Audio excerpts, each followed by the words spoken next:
The Mania has started, and you'll find slam dunk savings and selection during our Hoop Mania event at Capitol Ford in Santa Fe. We're celebrating our 60th anniversary all year long, and that means buzzer-beating incentives and special dealer offers, like a new 24 Ford Bronco Big Bend Sasquatch, lease for $499 a month. Or a new Ford F-150, now $1,500 or 2.9% APR during this Hoop Mania event at Capitol Ford in Santa Fe.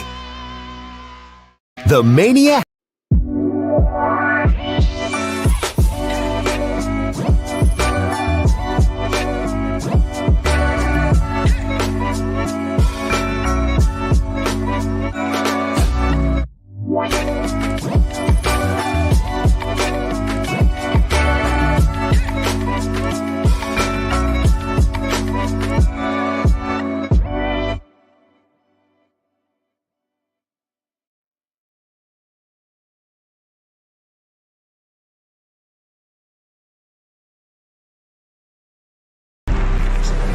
Let him cook. Let him cook now. Let him cook. I said let him cook.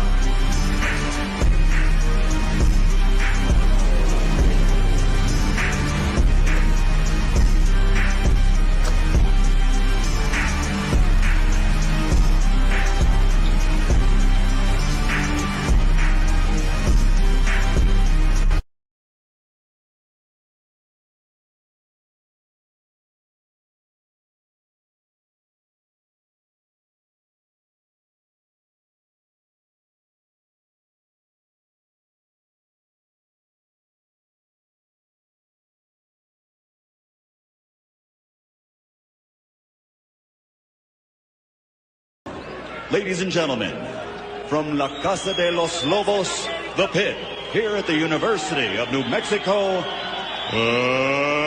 let's get ready to rumble!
I gotta hit you with the triple hey.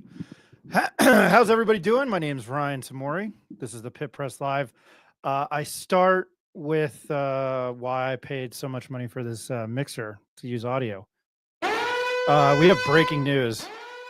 Carlsbad's Eric Olin has his first commit, which I'm sure makes Lobo fan very, very happy. Jay Call commits to the University of New Mexico. He's a Carlsbad, California point guard. He's 6'3", 180 pounds. Here's his stats.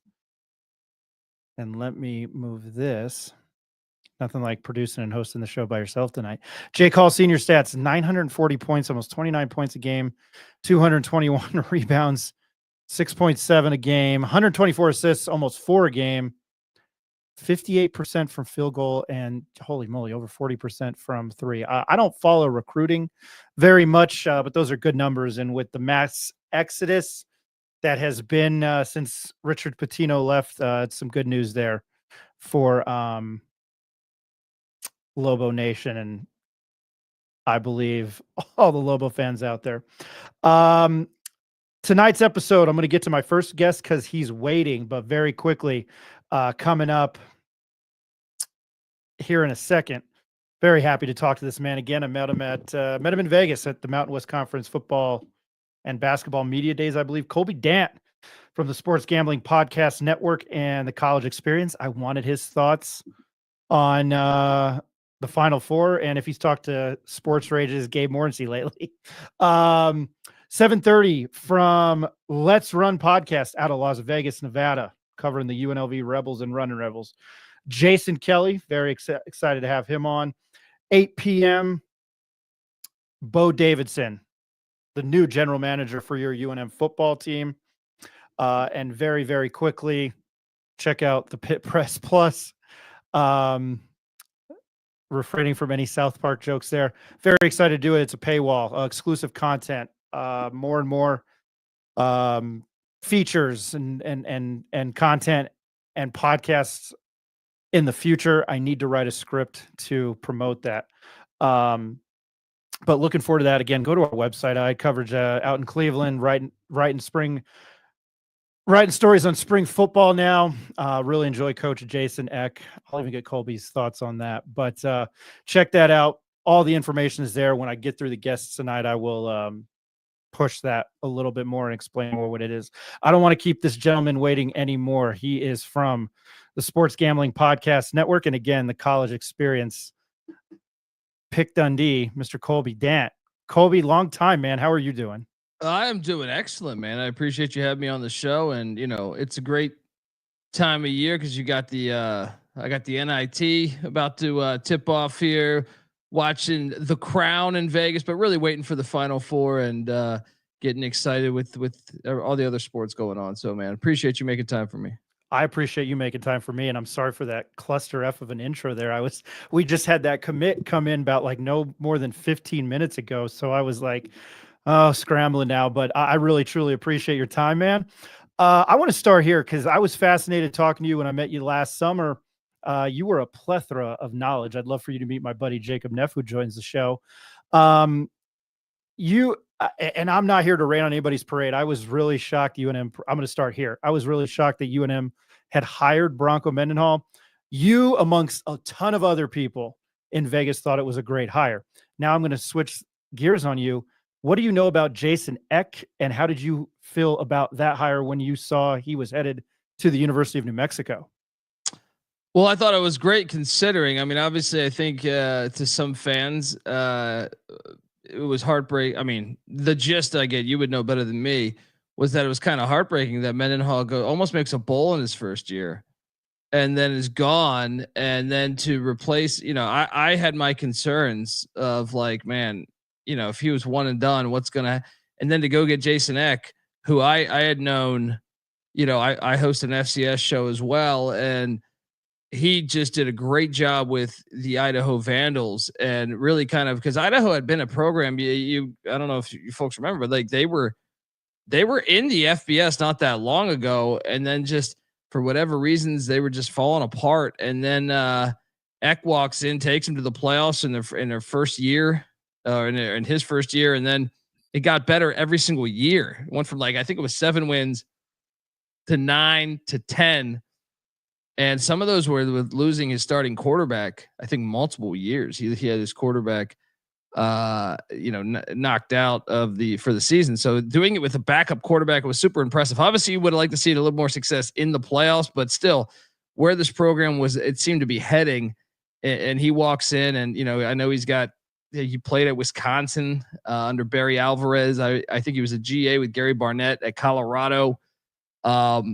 And then he was at a bunch of other really winning programs, Montana State, South Dakota State. So I think it's the best case you could have done for the situation that you were kind of dealt. I'm very excited about the hire, and I think he's, it gives me confidence that the Lobos continue to head in the right direction in football. I'm very enthusiastic because I'm the devil's advocate in Albuquerque, being a UNM alum.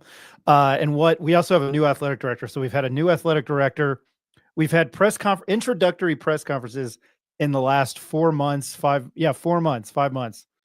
Jason Eck, the new athletic director, and then Eric Olin, which I'll get your thoughts on here in a second. I appreciate that. And I knew you would know, and I forgot that you had hosted that FCS podcast, gambling. I think we're just straight up talking about FCS football, right? Yeah, the FCS college football experience, and then I host the college football experience as well. And the FCS one's kind of what I just do for the love. There's not as much money in that as some of the other shows that. I mean, I do all of them for the love, but I'm saying all of them started organically. But the FCS one is just those are for the full sickos that love college football. You know what I mean? Like if you're talking FCS football with someone, it's super legit. So but yeah, I mean, I think the hire is going to work out. I was surprised Mendenhall was just one and done, but this is to me the best possible move they could have done considering the hand they were dealt. Before I get your thoughts on Olin, because this should have been the first question, but the football knowledge popped into my head. Because you can do it better than I do, because I can't talk tonight. Can you explain to our viewers what SGPN and the college experience are, the Sports Gambling Podcast Network? Sure. The Sports Gambling Podcast Network is just something I've been doing stand up for over 20 years, and me and some other comics back in 2011 started some buddies essentially started talking NFL games, and we've turned it into we never thought we didn't know podcasting was going to become so big, but then we got so now essentially we have I think over it's always changing though as far as how many podcasts, but I believe we have over 70 employees right now, give or take. But so we pretty much got every sport covered, and the college experience was one that I started from scratch because I love college football and college. It was originally the college experience, and we covered basketball and football, and then with the success of that, we kind of split them off, and then came the FCS and college baseball and stuff. So yeah, it's got over 34 podcasts. We had at one point we had over 40, but we've gone down to 34. So Sports Gambling Podcast, SGPN app, and the college experience, which I don't even like. It's gambling related, but I like to consider it as an entertainment show for college basketball or college football. It's an entertainment show first. Yes, we talk gambling, but our passion for the sport is the fuel behind it. Gambling is just something we talk about on there at times, but a game at the Pit highlighted with Steve Alford returning. We highlight, we love that. Or, University Stadium rocking week 0 last year with Montana State. We love that. So the love comes first. Yes, we sprinkle gambling, but it's an entertainment show. I don't know how one gets into the sickos committee, but I love a lot of mid-major football. And then sometimes on a Friday night on ESPN or ESPN Plus, it's I have to watch, I have to see what Montana's doing. I have to see and I saw Montana State firsthand. And that fourth quarter, I'm sure you remember, it was like a juggernaut. And I kind of felt bad for them that they pulled the 07 Patriots. But I just love the format with the FCS and that playoff, because I felt this year I was so excited for the FBS and the 12-team playoff, and that first weekend the games weren't good, but that excitement was there with being in South Bend, and it was Indiana, and they were talking shit, and Kurt Zanetti was talking trash, and then I don't know, it just kind of felt like it lost its luster, but I love the SBS, and I got to see Touchdown Tommy in person. It was legit. What was I going to ask you? Second question here. Since we focus, and I'm in beautiful Albuquerque, New Mexico, famous for such things as Walter White and cooking meth. Your thoughts on Eric Olin, and what did you know about UCSD? Because I had watched them a couple of times this year, and I was like, this is the word spacing and pace was thrown around, and that after that was thrown around, I thought about it more, and I was like, this team just runs. They're fun to watch. And I thought, had they lost to UC Irvine in the Big West tournament, I was like, you have to put them in the way they played. Maybe your thoughts on this season, and then what you know about Eric Olin and thoughts on that hire. Sticking with that theme. Yeah, and I would argue UC Irvine deserved to be in too, and you're seeing it. They're in the NIT championship. So both the Big West was up this year. On the College Basketball Experience podcast I host, we talk college hoops every single night of the season. We don't take a night off. So we talk every single game That happens in college basketball, and we've been doing it for years, like 7-8 years now. So, UC San Diego jumped up from D2, I think 3-4 years ago, and they actually, I would say, kind of jumped up kind of gracefully, considering that COVID was just happening. I think the first year might have been a little rough, but once again, considering COVID, and as someone that lives in Southern California, I mean, they took it very serious compared to other parts of the country. So I can imagine a lot of challenges when it comes to practicing and stuff. But I think first off, UC San Diego to me was a team that I thought got misseeded in this NCAA tournament. I thought they should have been seeded better. I think a lot of that has to do with the fact they were recently D2. I have a vendetta against the NCAA to a certain extent. I love college hoops and college football better than anybody. But them putting North Carolina in and them misseeding a lot of these mid majors that have earned it. I mean, the Tritons almost went undefeated. It wasn't that far off. They had just a few losses. And so I thought they got completely misseeded. And I actually thought they got a bad whistle in the Michigan game. Now, to be fair, Michigan got up on them early because they looked a little nervous in this first time ever in the NCAA tournament. But I thought down the stretch, there were a couple questionable whistles. I'm not going to say they deserve to win the game, but I thought there's a scenario where if that call is not made there, they do win that game. But I think the hire is a slam dunk. And I actually think, I'm not going to say Jason Eck is better than Bronco Mendenhall. I think that would be a little bit unfair, but I think the potential is there. Whereas I believe Eric Olin is a better X's and O's basketball coach than Richard Pitino. Now, I know that's a bold statement because Richard Pitino's been at FIU, in Minnesota. You could argue it was injuries, but I believe Olin has passed the eye test. I think it's always the hardest to win on these mid-major levels, and then to go to a place with such a passionate fan base. Also on the verge of kind of this conference realignment stuff. I think it was the best. And I'm not saying this because you're putting me on as a guest. Like if they had hired the wrong guy, I would be like, yeah, I don't really like the hire. But I actually think this is a blessing in disguise. I'm not saying Pitino's a bad coach by any means, but I'm just saying I think this is a better scenario for if you want to win. And considering the home edge, the history of this program, I think the hire is a slam dunk. And I know how long's your AD been on the job? 120 days as of Tuesday. Hey, I don't know anything about the guy, but I can tell you, I'm impressed between Eck and him.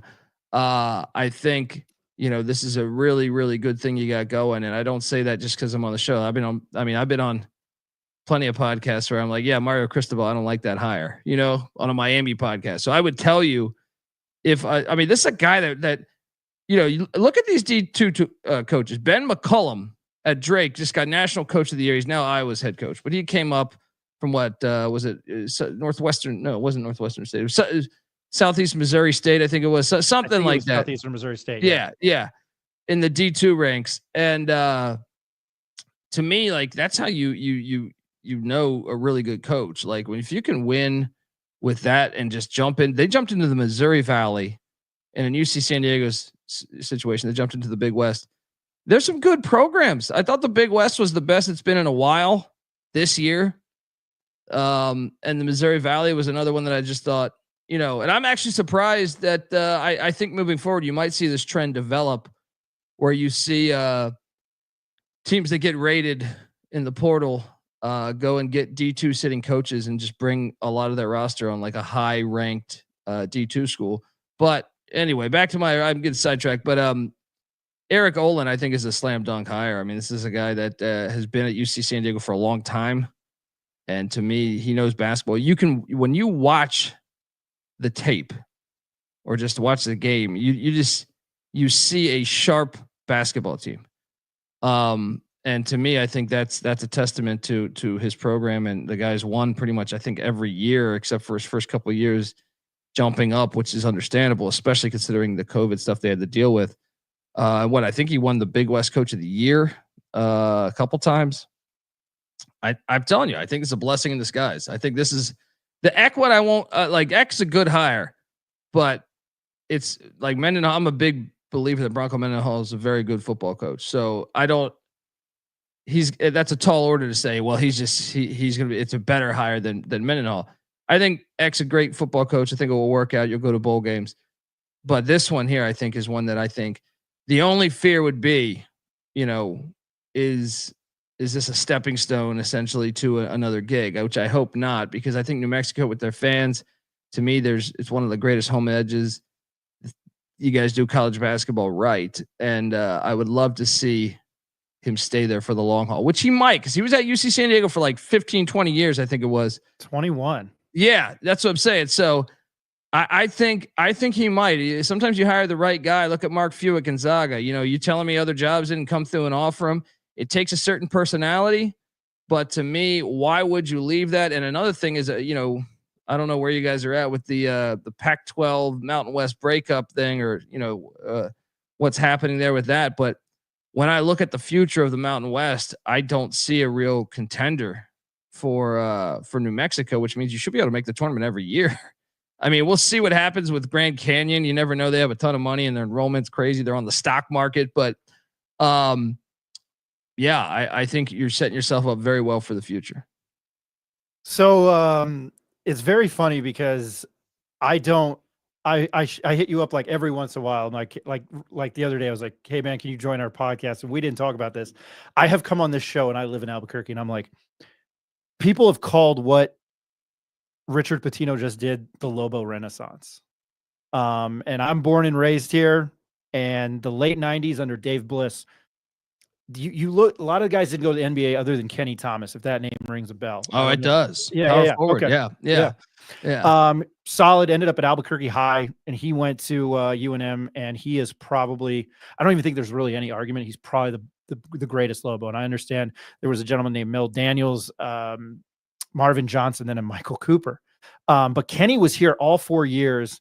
And then they had other guys that were local that brought in. We've had them on a series of our own. And I looked at it and I thought, man, all these guys are studs. And in the late 90s, they lost to Allen Iverson in Georgetown in the second round. They could never get past the second round. They had some studs. I'm not trying to give you a history lesson here. And then there was a lull, and then Danny Granger and Richie McKay won the Mountain West Conference title in 2005. They got shellacked by Villanova. Richie McKay got run out, and then Steve Alford came in. And I call him a badass mother. And he walked down the ramp at the pit and he owned it. And Richard Pitino kind of did that too. There was like a renaissance. And the thing that I've said on the show, and you and I hadn't talked previously, is that Richard Pitino brought this thing back to life here. But sometimes I thought his X's and O's weren't the best. And I think it probably cost them games the last 2 or 3 years. I was just in Cleveland when they got shellacked by Clemson last year. That team was just happy to be here. There was a different mindset going against Marquette. But I don't fault like Rich. I think Richard Pitino's like an East Coast guy, but it was I think what I saw, and a lot of other people, and to you, the X's and O's, and I'm good at losing money on college basketball. I couldn't play it to save my life. I understand baseball and football more. I think this is an absolute, no pun intended either, and I said this and not to steal from you, is a slam dunk hire. I think Eck, I've covered the program and I'm like, it's frustrating for me, but I think these two hires and the new AD, whose last name happens to be Lovo, L-O-V-O, so go figure. It's just like and I've said it on the show, it's just like a youthful thing. You know, you've got a younger coach in Eck, you've got a younger coach in Olin, and the freaking AD is a year younger than me. He's 36. So there's like a youthful, energetic movement over there. And I'm kind of buying into it because I always was kind of jokingly anti-UNM. And I'm like, I think they're doing things right. So I didn't mean to go off on a tangent there, man. I appreciate your insight on that. You look like you're going to say something. My bad. No. You're good, man. And I was just doing my homework right now, as you mentioned this, on the athletic director. I was going to mention that Fernando Lovo, and he comes from Chris Del Conte at Texas, where he prior to Texas he was at TCU, and prior to that he was a sports agent. And at TCU he had Jeremiah Donati under him, who was fantastic. He did a great job with that. They put TCU really on the map in football and even basketball, getting Jamie Dixon. And Donati's now at South Carolina, just took the job this past year. So I do believe that lineage is Chris Del Conte. Say what you want about the Horns. I know everyone hates him, including myself at times, the Texas Longhorns. But he's a guy that knows what he's doing, and I think he's very successful at what he does. So that's encouraging, and you can kind of tell by these two hires that, to me, I think it's a really good thing. And back to the X's and O's thing, like I'm kind of the same way with you, like. And I've met Richard Pitino. I sat down, I interviewed him, and I thought he was a nice guy, but I also think, if his name was now Pitino, would he be at that age coaching the University of New Mexico or coaching Minnesota or coaching Xavier? I'm not sure that he would. And I don't mean that any disrespect for that. You can't help what you're born into, but I thought he was doing a good job. There's no way to say he was doing a bad job. However, there were games specifically on the road. Like I took San Jose State on the money line this year when New Mexico went to San Jose. And I believe it was a year ago that Air Force that got him. Air Force walked into the Air Force. Yeah, that was shocking. I mean, I think I took the points, but I didn't take the money line on that one. But he's had issues to me I mean, he did a good job. I don't want to say he did a bad job, but I could never fully buy in because of moments like that. You shouldn't be losing to Air Force. You shouldn't be losing to San Jose State with 6 fans in the stands. You know what I mean? So I think this is one that I think you won't see those, you look at UC San Diego, what they did this year. They're one of their only losses was what they got, I believe, San Diego State on opening night by 4 or 5, which is understandable. San Diego State in the national championship recently. Then it was UC Irvine. Someone weird got them. Maybe it was Arizona State or something. It was Seattle. It was Seattle early in the year. But once they turned that corner in early November, that team was phenomenal. And they had a killer instinct about them that I really thought was great.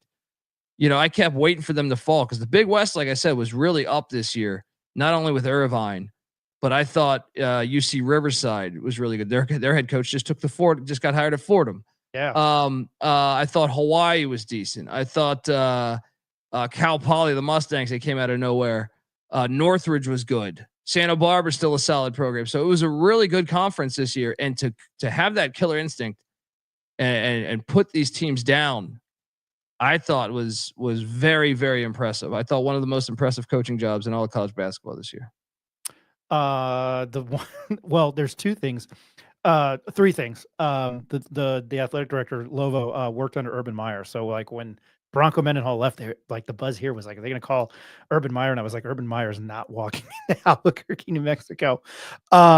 They beat Cal State Fullerton late in the year, 100-55, and then in middle of UC San Diego in the middle of December, walked into Logan, Utah, and beat them by 2. Oh, that was one of the most impressive because that was when that team was thriving. That team was really, and that's one of the hardest places to win in any, as far as mid-major ranks go, other than the Pitt or, if you want to consider the Kennel Gonzaga. I don't know if you consider that a mid-major anymore, but those ones would be like the one, it's probably the 3rd best home edge. And that's what really, I'll be honest, man, like UC San Diego at one point in January or late January, early February, I was waiting for them to trip. I just thought they were too recently in the D2 ranks. So I kept going against them with the points on our show. I was like, give me Hawaii plus 11, give me Santa Barbara plus 9.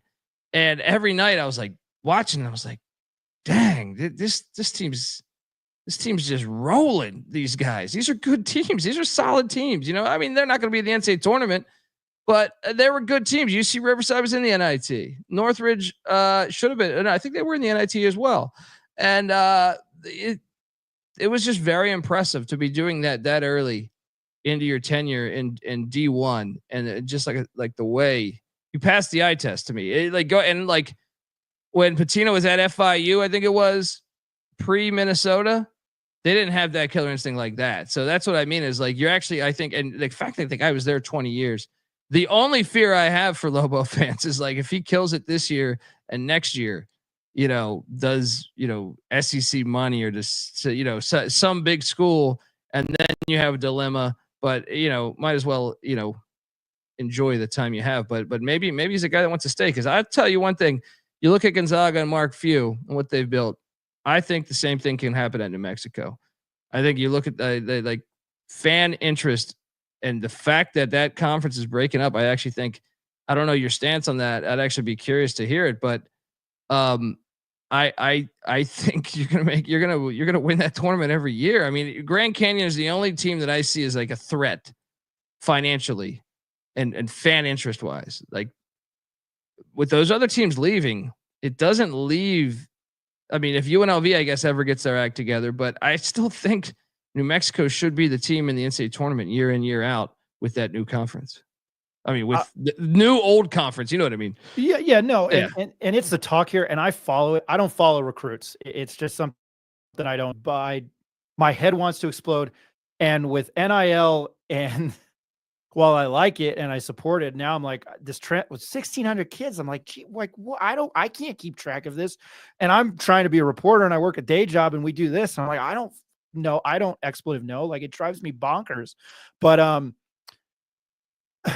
with the conference and man, if you've never been to a game at the Pit, you need to come. I think that's what you've said is what we've talked about on this show, is that and that goes for football too. And I'm going to step away real quick and then I'll let you get to your NIT final, I'll get your thoughts on the Final Four. But the thought is, with the conference breaking up, in a year or 2 or 2 years, 2026 moving forward, Jason Eck might be able to build a powerhouse here. This year, I don't know if you've looked at UNM's schedule. At Michigan, they go to Pasadena to play UCLA, and then so long, mostly from the Mountain West, is go to Boise and go to UNLV. Now, obviously, I know UNLV is not leaving. I think that's a sleeping giant. I think, and I sound like a homer. I've never been like this on the show. I think when I look at it, this might be the place to play football. Now, the football stadium is a whole different story, but to play basketball and football here, I think these two guys can turn it into a winner. And somebody should shake me that I'm dead, to wake me up, because I think, and the NIL here is powerful, man. It's like the best. We have a gentleman by the name of Kurt Roth on all the time, and he, he's a New Yorker, and he ended up at UNM and got his law degree here, I think. And he's enthusiastic, and he's probably the most powerful man in New Mexico athletics. And he put that team together. He helped Richard Pitino put that team together. If Olin does what he did at UC San Diego and he stays, I don't see how anybody, unless an upset happens every now and then. And I'm sure you remember, it's only 3.5 hours away. New Mexico State used to run the WAC. Oh yeah. And they ran it. But yeah, it's an interesting dynamic here. And I would hope for, UNM's not moving on to the Pac-12, because Utah State's football budget is bigger than their entire athletic budget. Like, it's mind-blowing. But I mean, I really think that now, for the first time in a long time, and a UNM alum and somebody who covered the program and has seen the good, the bad, the Mike Loxley, then the Steve Alfords, I'm repeating myself here, man, and I don't want to ramble, but when Steve Alford, and it was much like Richard Pitino, when Steve Alford walked down the ramp in his red blazer, and I sound like I'm in love with the man, but it was just because he's cool to us now. But like, he just owned the place. Like, it was unreal. But I think there is a mass. I hope that answered your question with that long incoherent ramble that made us all dumber. But like, I hope that I think it could turn into a juggernaut. I can't believe I'm saying that. I hope that answered your question. No, and I've been waiting for that for a long time, man. Like, when I look at, and I think I could give you, you're an alum and you care passionately about the program, where I'm coming from the outside, where I think that athletic director hire, I know I just talked about it. I didn't, really research the hire until right now on air. But once I saw it was Chris Del Conte's guy, it makes me buy in. And then when you look at the two hires, I can tell you that pre this episode, I was high on both hires, and it tells me that I think they're serious about building a winner. And I think you need to at this day and age. I mean, football drives the bus and basketball drives the bus. They're the two sports that make money. If you don't pay attention to those, you're going to end up going to D3 or something. And I mean, I say that as a joke, but I'm saying some schools actually have St. Francis. We saw the other day that made the NCAA tournament.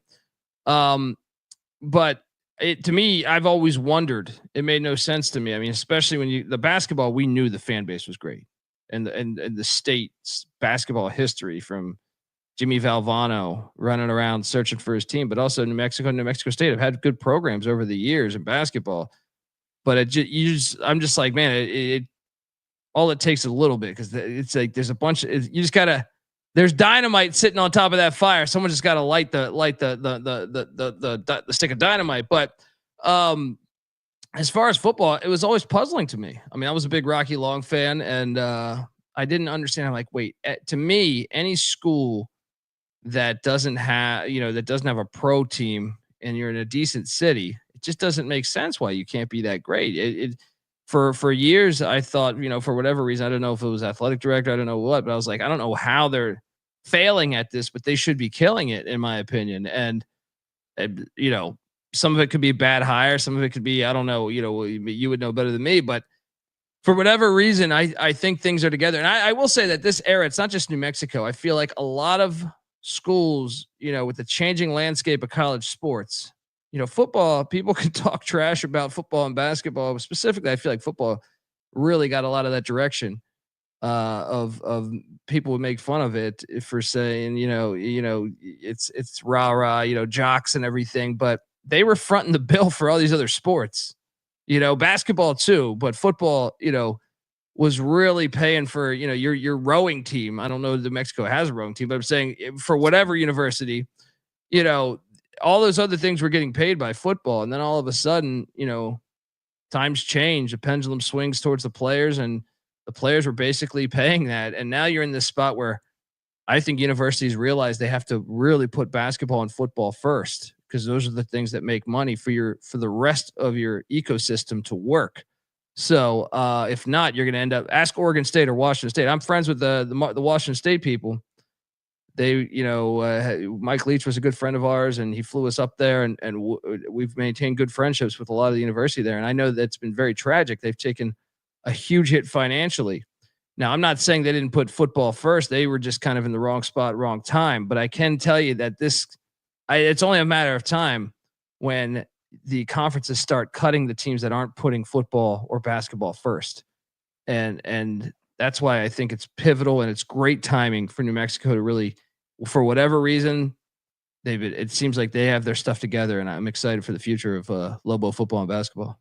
I appreciate looking at that, man. Like I told you, you need to, I think you would appreciate a Jason Eck press conference this far. You would have appreciated a Richard Pitino press conference.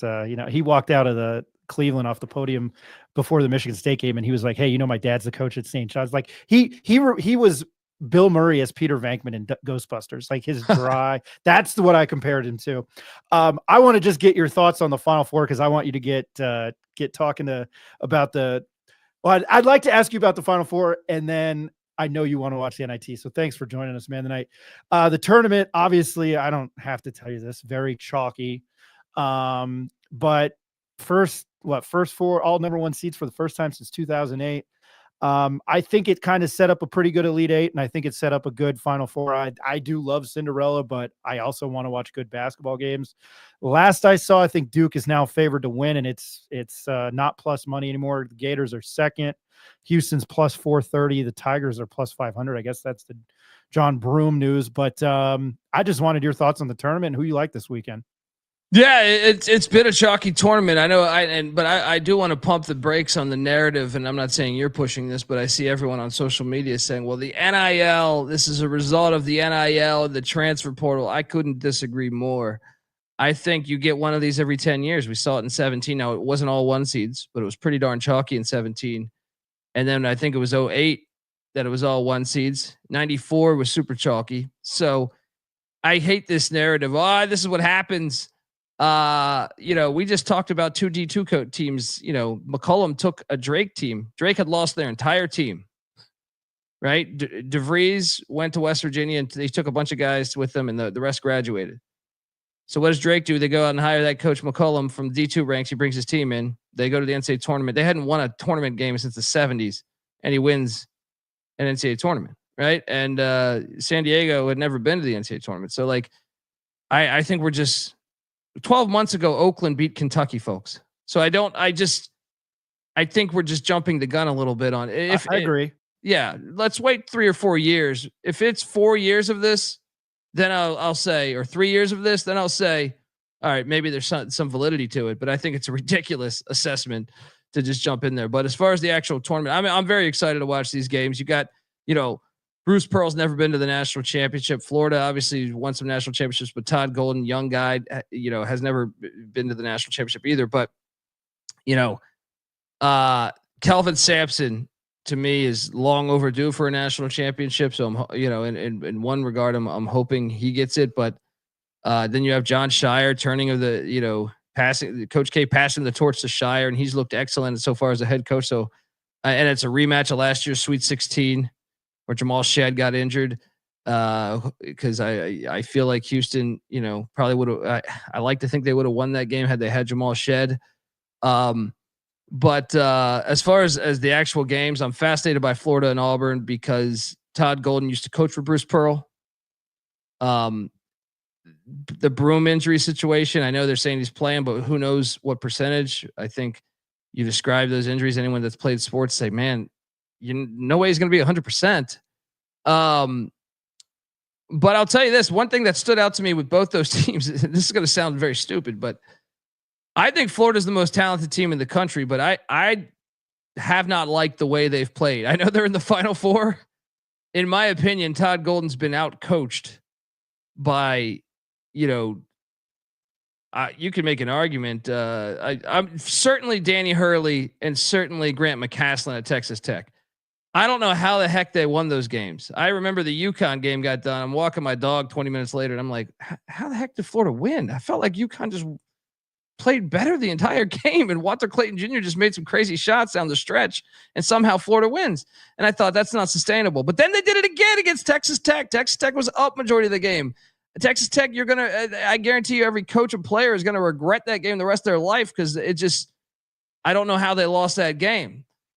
In-game adjustments, Todd Golden, he's a young guy, so I don't want to blast the guy too much, but he has not been very good at in-game adjustments. And Walter Clayton Jr. and Condon keep bailing them out with crazy shots. I mean, they go on these runs where they're shooting very low percentage shots, but they're going in. So I think they're the most talented roster on paper out of the 4 remaining teams left. But I don't know that they're going to be able to win this, this national championship just because of that. But they do get a nice break. Janai Broom being out. I mean, this guy's to me, he's one of the national players of the year, if not, like in contention for that award, in my opinion. So that's a major injury.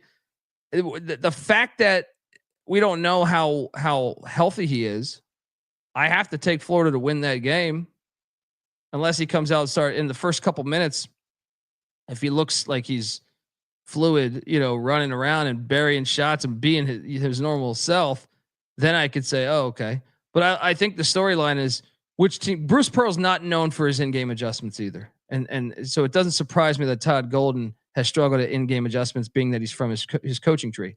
I don't say that with disrespect to the guys. It's just not their game. Bruce Pearl's a rah guy. He's great at recruiting. He's great at getting the team fired up and bringing in talent. But on the court, that's where he struggled historically as in-game adjustments.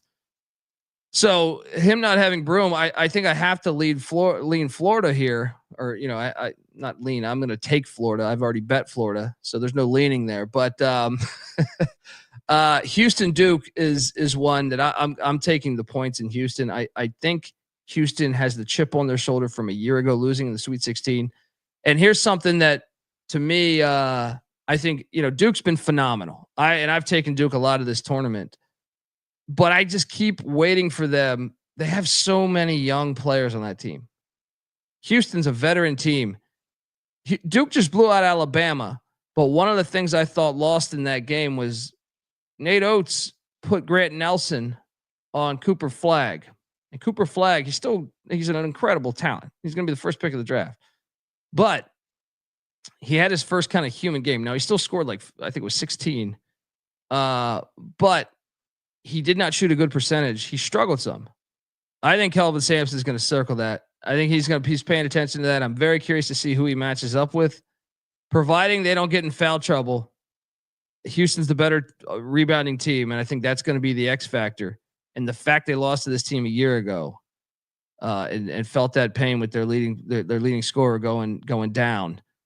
I got Houston actually winning this thing, but I do think it's going to be a 1 possession game with a minute left. So I think it'll be anyone's game at that point. I just think this is the year of Kelvin Sampson. I think he's going to win the national championship. I think he's going to take down Florida in the national championship, and Kelvin Sampson will finally get a national championship that he deserves because he's been a great coach over the years. I'm going to disagree with you there. And I'm going to say it politely. You know why? Because I have 2 futures, and I did it last year. I mean, you can tell me I'm a genius. You can tell me, hey, you got lucky, because I took 2 teams last year with future bets before the season. And who do you think I took? UConn and Purdue. And I got to that Final Four. And that Saturday night, I was like, baby can't lose. I love it. And this year I have Duke. I took 3 teams. I took Kentucky, I took Duke, and I took Auburn. So I would say to hit back-to-back years, I know that's kind of, it's been weird, but I like the Kelvin Sampson I think storyline, because he's been at everything he went through at Oklahoma. He's had bad luck lately. The last 2 times he's gone deep. And I don't mean to cut you off, man. I'm just saying, Jamal Shedd was the best player on the team last year. He gets down with a torn ACL in the Duke game. You don't have your leading scorer. And then they made the Final Four a few years back and lost to Villanova, but they lost Sasser, their leading scorer, to a knee injury too. I'm just like, he's due one of these years. We'll see. But anyway, continue. I'm sorry. I didn't mean to cut you off. No, it was just the Kelvin Sampson storyline. And I think that John Shire I used to hate Duke. And if I was going to choose, it would have been UNC. So I would take they're likable now, which is weird. I like what is it, Tyrese Proctor?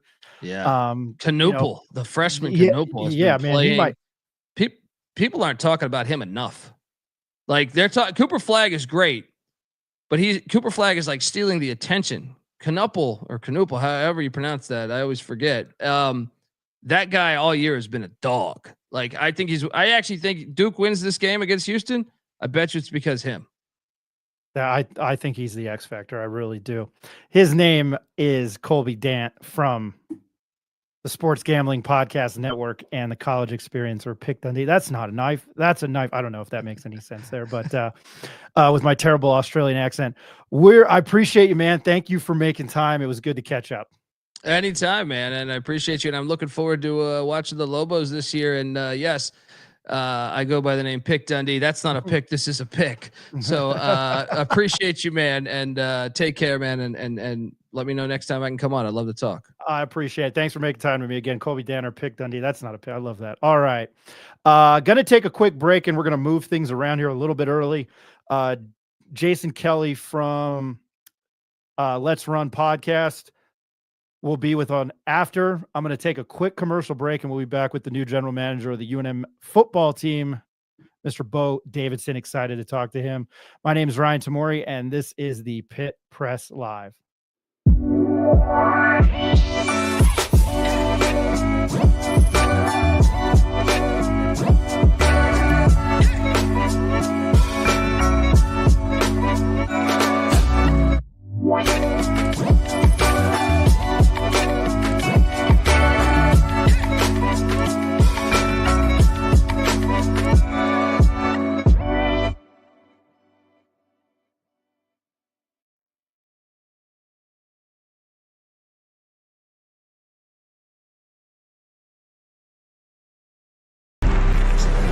Let him cook.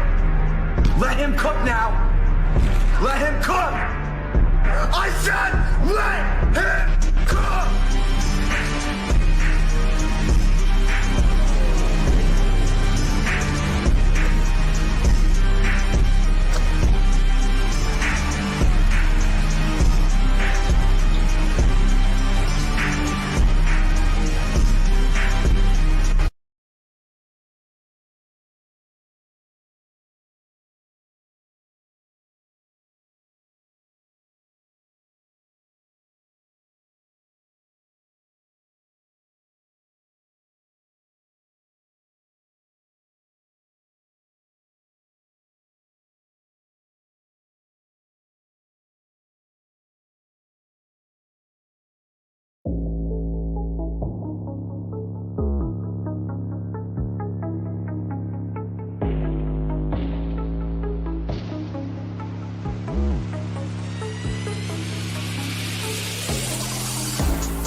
All right, welcome back to the Pit Press Live.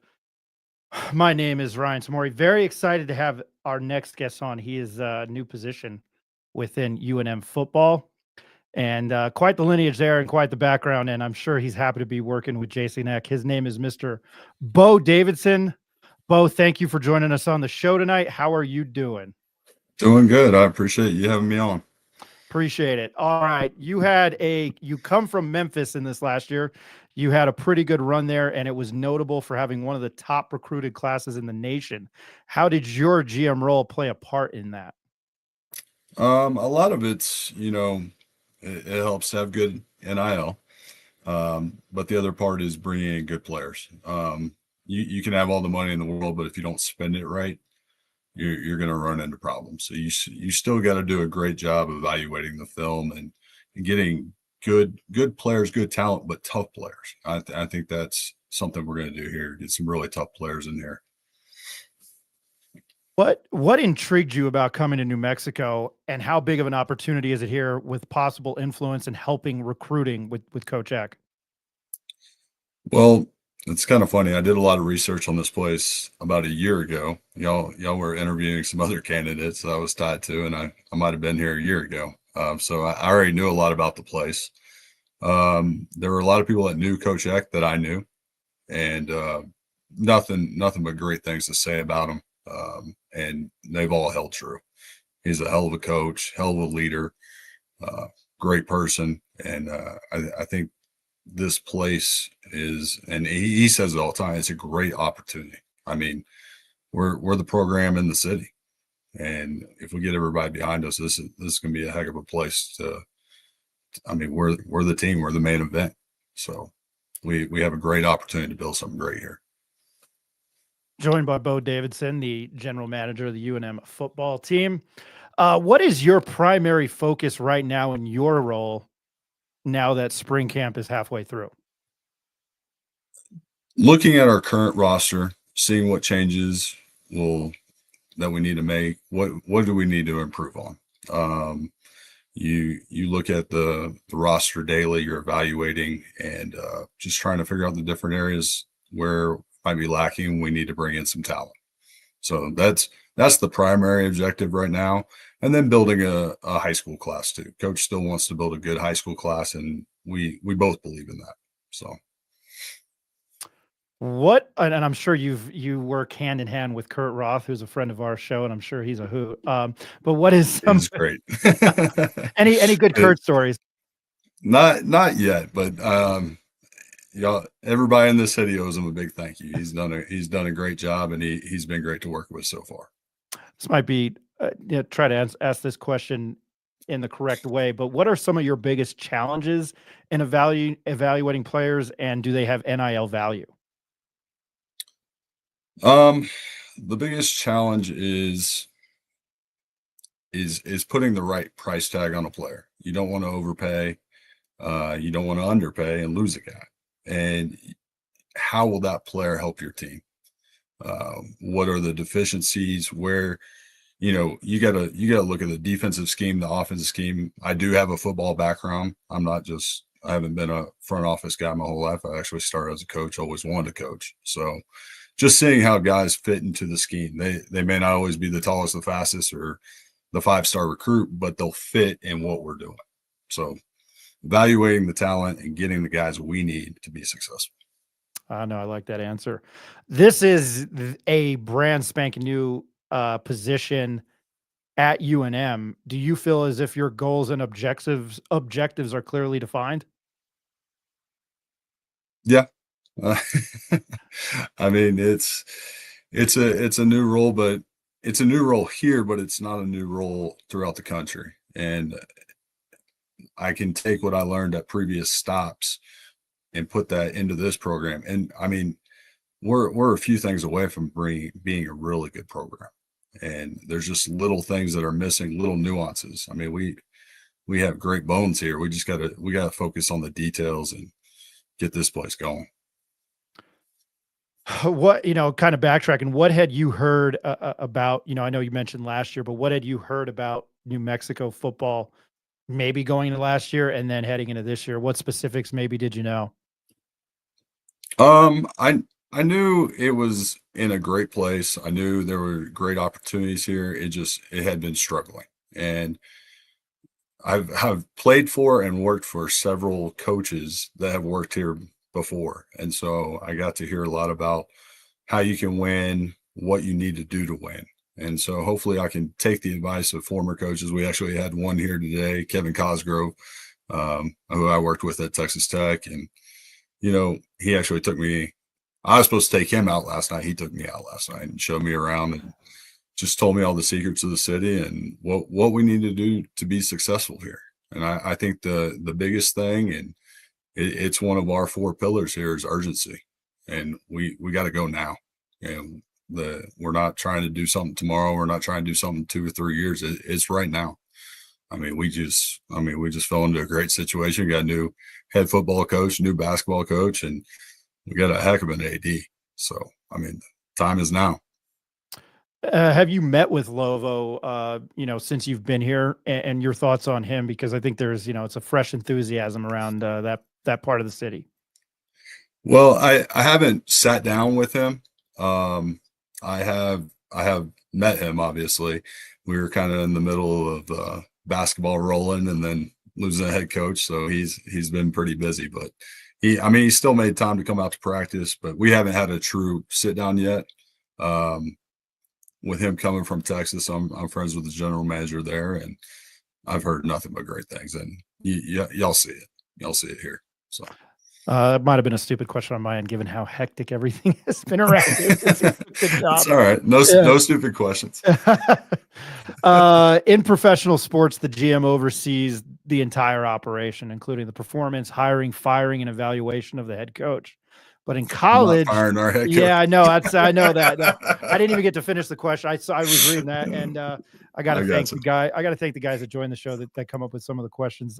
Because I'm more of the history nerd. Like, I made a joke now that I have you on, because college football is my jam. I love it. And I made a joke to Kurt Roth and Mackenzie Bishop from 505 Sports Venture Foundation. And I was like, hey, you should hire me as the general manager for the football team. And then they hired you. And I looked at like what a general manager does. And I was like, shit, I'm not qualified at all. But anyway, so I'm glad you're here. But the college GM role is different. You're helping and reporting to the head coach. If that's a fair assessment, what are your major duties day to day? I think it's all the recruiting that was there before, but now it's putting value on players. What's the financial value on a player? What are the contracts going to look like? And kind of waiting on this house settlement. What can we put in there? Can we put buyouts in there? Can we, what can we do? So we're waiting on the ruling on that deal. What's the rev share going to look like? All that type of stuff. So we're just kind of waiting on that right now. Hopefully we'll know something soon and have better direction. That's been the wild thing about college football. It was the same for forever. And I think in the last 5 years, it changes every 6 months with some sort of blanket waiver or whatever. So you're constantly adapting. You come from the American Athletic Conference. Are there any differences, similarities with the Mountain West? I'd say a lot more similarities than differences. As far as talent, competition, you're recruiting a lot of the same kids, maybe a different region. That's new for me. My big background's Texas.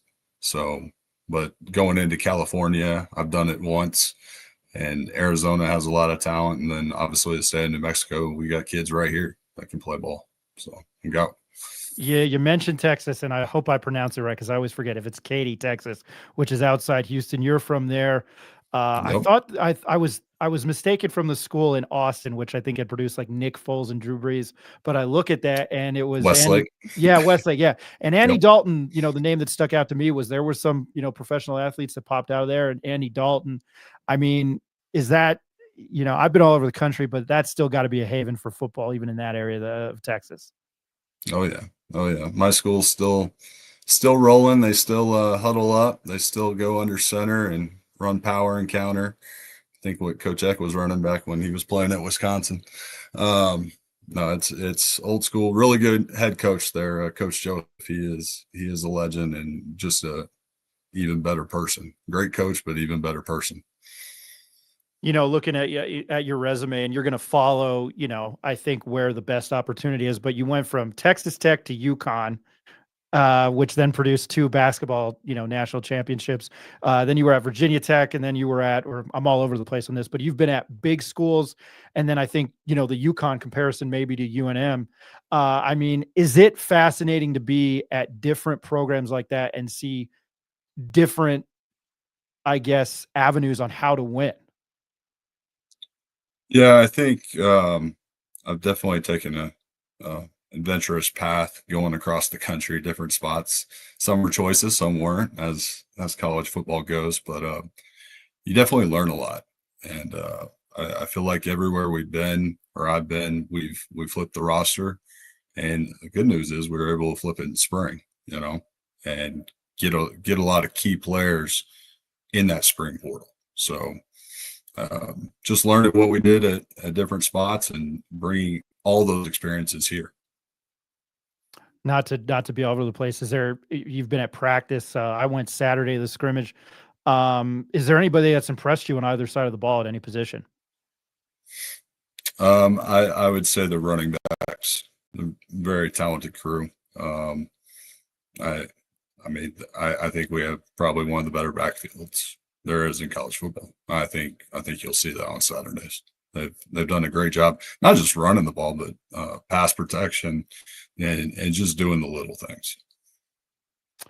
One of the things, and it's not just you, it's been the entire staff, the enthusiasm. It seems like you guys, and it goes to Coach Jason Eck, you guys seem to be thrilled and happy to be here and build this thing. I mean, obviously I'm incorrect that you're happy to be here, but I find it an overwhelming enthusiasm. Do you think that'll translate to the community being enthused about Lobo football again? Absolutely. Absolutely. You got to be involved with your community. And I think the community here wants to be part of this program. I mean, I want to see what happens at the pit. I want that to come over across the street. I mean, the pit's freaking awesome when you get that going over here. And I've been at some places where the fans are pretty crazy. I mean, Virginia Tech was one, if you've ever seen that crowd. I mean, let's get that going here. No reason we shouldn't. I mean, again, we're the only thing on Saturday night. Come on out, Is walking out to Enter Sandman as awesome as it looks on TV? It's cooler.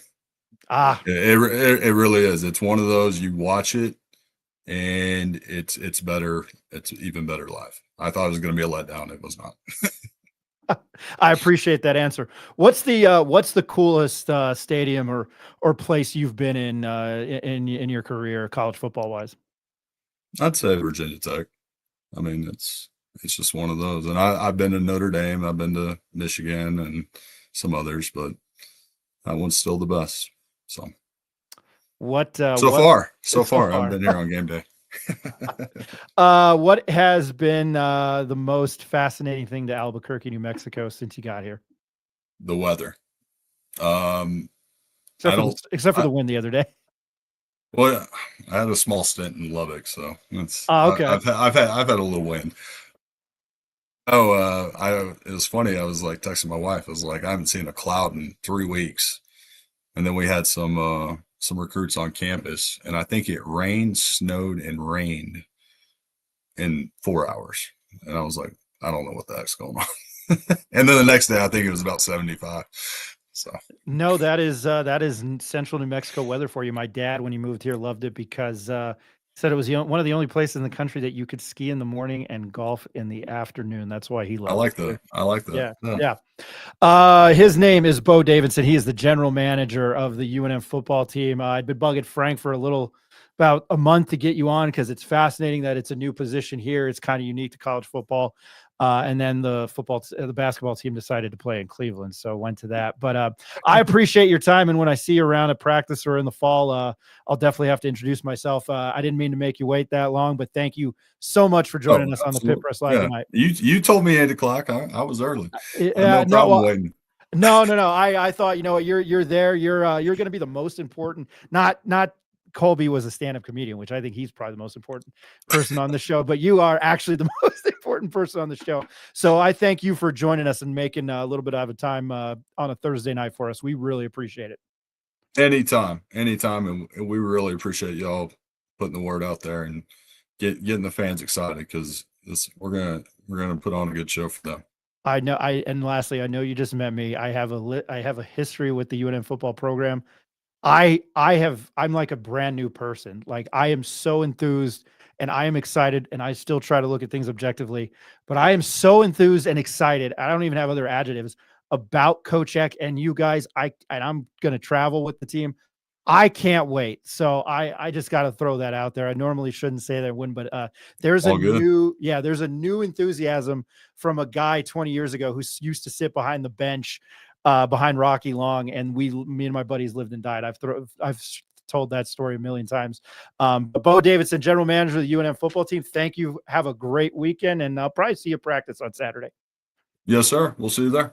All right. That was Beau Davidson, general manager of the UNM football team. Happy to have him on. That was a great conversation. I appreciate Kobe Dant. We talked and rambled way too long. I'm going to take another commercial break. We will be back with Jason Kelly from the Let's Run podcast out of fabulous Las Vegas, Nevada. I wanted to catch up with some teams around the conference now that the season is dying down. So we'll get his thoughts on, I don't know, the Dan Mullen situation, Josh Pastner, and I'll be able to make more time for him. So I'm excited about that. This is the Pit Press Live. My name's Ryan Samori. We will be right back. The Mania has started, and you'll find slam dunk savings and selection during our Hoop Mania event at Capitol Ford in Santa Fe. We're celebrating our 60th anniversary all year long, and that means buzzer-beating incentives and special dealer offers, like a new 24 Ford Bronco Big Bend Sasquatch, lease for $499 a month. Or a new Ford F-150, now $1,500 or 2.9% APR during this Hoop Mania event at Capitol Ford in Santa Fe.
All right, welcome back to the show. I didn't get to do my Val Kilmer tribute because we jumped right in with Kobe Dant. Hope everybody's doing well. Before I bring Jason Kelly in, dude, if I called you Josh, I'm sorry. I apologize, Jason Kelly.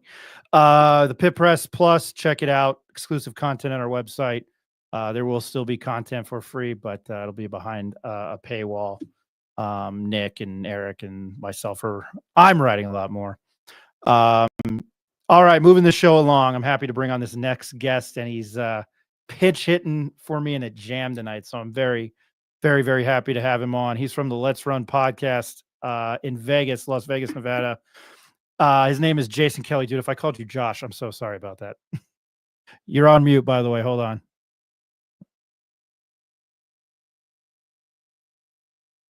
Hold on. I'm going to take a quick commercial break. We'll get him unmuted, see what's going on there. Give me a second. Little play fake by McCamey. Looking downtown. Touchdown. Basket.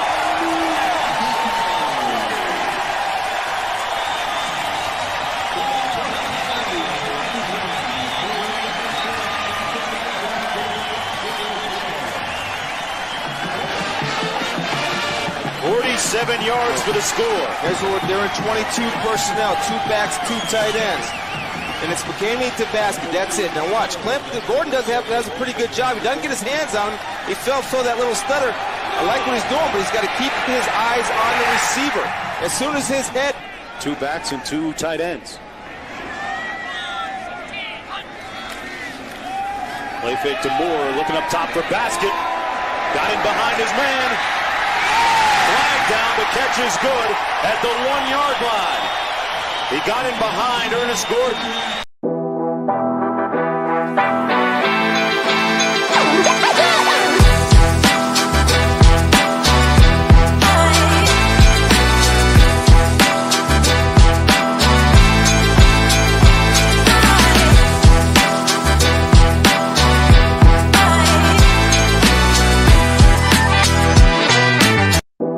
All right, sorry about that hiccup. I wanted to make sure Jason was on the show, and if I called you Josh, dude, I'm sorry. How you doing, man? Hey, man, can you hear me now? Are we all good? We're good to go. Sorry about that. I'm used to on my show, and so StreamYard will usually unmute me, and I'm just so used to not being muted automatically. But thanks so much for having me on, man. I've actually listened to your show before, and I really think you do a great job. So I appreciate the opportunity to be on here. I appreciate that because there's some people in southern New Mexico that don't. Anyway, you run the Let's Run podcast out of Las Vegas, talking all UNLV athletics. I mean, it's kind of like here, even though I feel like, you know what, let me backtrack. Your background and how you started the Let's Run podcast. Sure, man. So I actually went to, so I lived in Utah, went to BYU. I'm from Las Vegas. But I did school up there. I met my wife up there, and then I did my first year of law school at University of Idaho. So up where Eck was coaching, actually, which is why when I saw that New Mexico hired him, I was just like, yes, slam dunk. He's great. But came back to Vegas, saw that there was just a lack of UNLV presence on social media. And I picked a pretty good time to jump in because all of a sudden we started having just story after story after story, and not all of them were good. In fact, I'd say most of them were bad. I'm not affiliated with the school in any way. They don't really like me very much. I'm kind of a hot take guy, and I have absolutely no problem, just skewering the school for the decisions they're making, like the Mountain West Pac-12 stuff. And so I love it, though. I cover it, and it's been a dream, and it's grown so much. And I've really come to love the online Mountain West college space a lot, and it's been a blast. Well, we're not affiliated with the University of Mexico, and I'll give you a call after this show and tell you a lot of stories about how I ended up starting my own company. It's fascinating. That's a fascinating journey. It's that time. Well, no, it's April, but it's that time of month where you hear Jimmer Fredette's name, and he was public enemy #1 in this part of the country. But I loved watching him and Kawhi Leonard. Funny story about the male anatomy is when I met Jimmer Fredette, man, his body, just upper half, he was just his biceps were bigger than my thighs like 15, 16 years ago, and he had like chicken legs, but he could shoot. I mean, he was so much, I look back and he was so much fun to watch. I kind of miss it.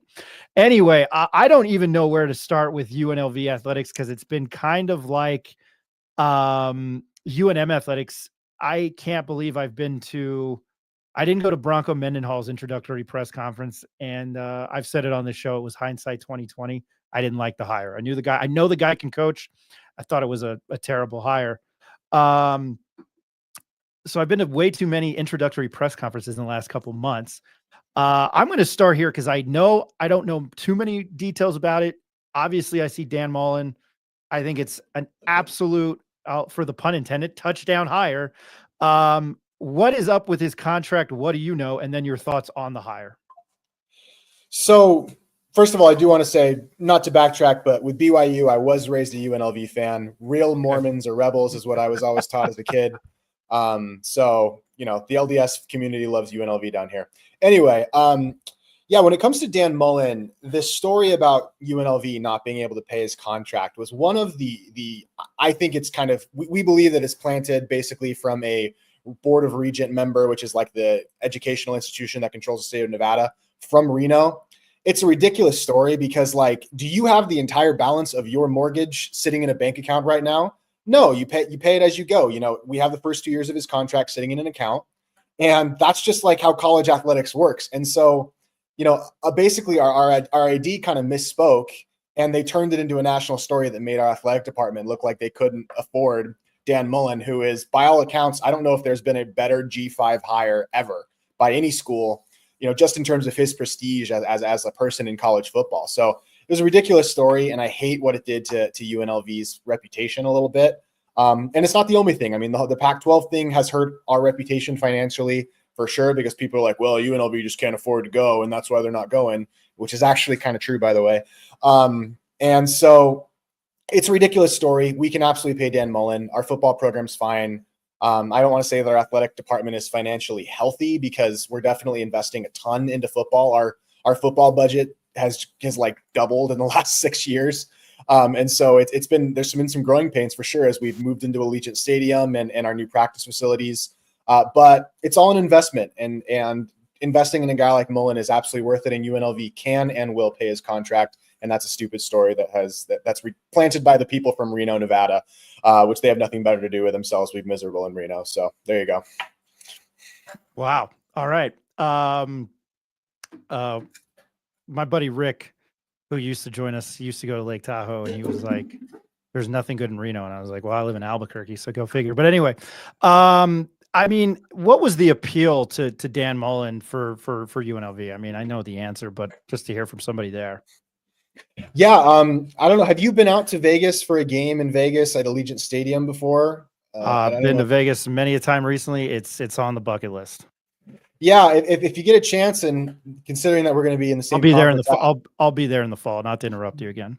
Good. Yeah. No. Please, because really the upgrade of facilities, going from playing in Sam Boyd Stadium, which was the dumpster of the bottom of the dumpster, you know, the trash can on fire of college football stadiums, to playing in Allegiant Stadium, which looks like a giant Roomba, has been an incredible upgrade for this program and has really helped it achieve what it's always been able to achieve. And certainly I think also the casinos have gotten behind UNLV football a little bit in the last couple of years, in a way that they never have really gotten behind UNLV basketball even. And because of the proliferation of like sports betting and it, that being okay, there's a little bit more institutional support in the city of Las Vegas. And the Raiders coming have provided continual financial support to UNLV football. So I think that, in combination with our incredible practice facilities, the Fertitta football complex, it's hosted, you know, the Super Bowl when they were there, it was hosting them. It's an incredible place to practice, and an incredible facility. And I think that all of that, I think Mullen actually kind of reached out to our school to be the head coach here. That's kind of the story. It wasn't necessarily that our athletic director, Eric Harper, was like, hey, you know, trying to convince him. Mullen was like, I see something here. I see what Barry Odom did. And Barry Odom's always been a guy from the other part of the country. You know, it was probably inevitable that we were going to lose him regardless, just because I don't think I kind of feel the same way about Richard Pitino, to be honest. Like, I always think Richard Pitino is kind of an East Coast guy. I think the Patinos is East Coast people. And so that's how I felt about Barry Odom, and we were just going to lose him, and that's just how it was going to go. But Mullen saw something in Vegas, the facilities, the potential. Las Vegas is kind of the sports capital of America in terms of betting and so many events that happen here. And I could not be happier. I think it's the best hire. I could not imagine a better hire than the hire that we made. Moving on to Josh Pastner. I thought that was for pun, slam dunk hire. He's been on the desk at ESPN for a while. What is the buzz, the lineage and the history of UNLV basketball? I mean, how does UNLV, how does Runnin' Rebel fan feel about him? I know Kevin Kruger for like 2 years was on a short leash.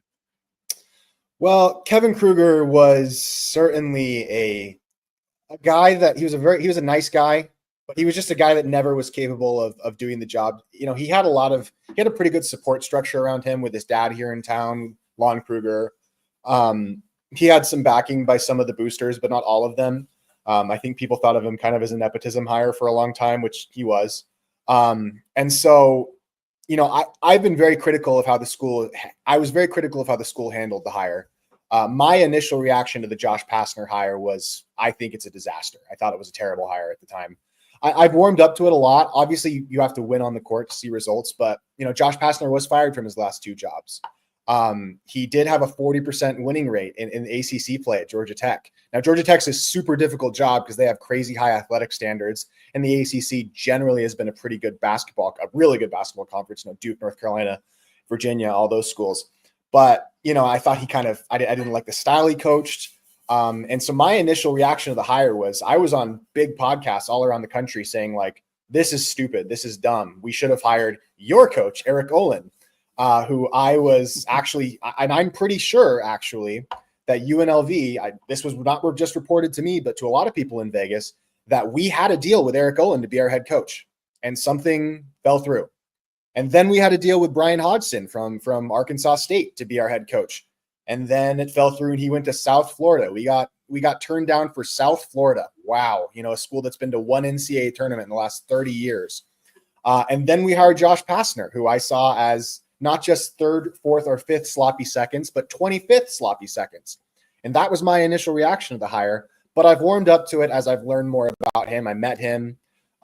He brings his own NIL a little bit to the situation. He's got a lot of enthusiasm. He's put together a really good staff. And so I've definitely warmed up to the hire. Vegas, we've been apathetic for the last 12, 13 years. The only thing we've seen to be able to do is win at the pit for the last 12 years. Not this year, of course. Happily, we couldn't get it done this year. But, I feel optimistic about it now, but I can't lie. My initial reaction was pretty negative. I want to know what you mean by he brings his own NIL. So he's got really powerful family and friends. He's very well connected. Like Richard Pitino. Yeah, a little bit. Actually, not a bad comparison, because Pitino kind of flamed out at Minnesota, even though I think that Minnesota, kind of like Georgia Tech, is a very difficult job. And Pastner, to his credit, did win a game did go to the tournament at Georgia Tech, which is not, I think that's the only time they've been to the tournament in the last 14 years, was one of his years. And I think he made it to the final of NNIT as well.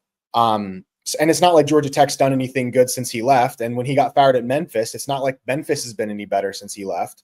So when I say he brings his own NIL, he's got power. His father was kind of the architect of AAU basketball in the West Coast.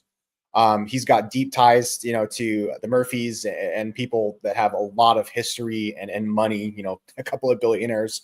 And so the thought is that he's not just going to fundraise well in Vegas, but kind of bring in a flavor to NIL in Las Vegas that we didn't have under Kevin Kruger.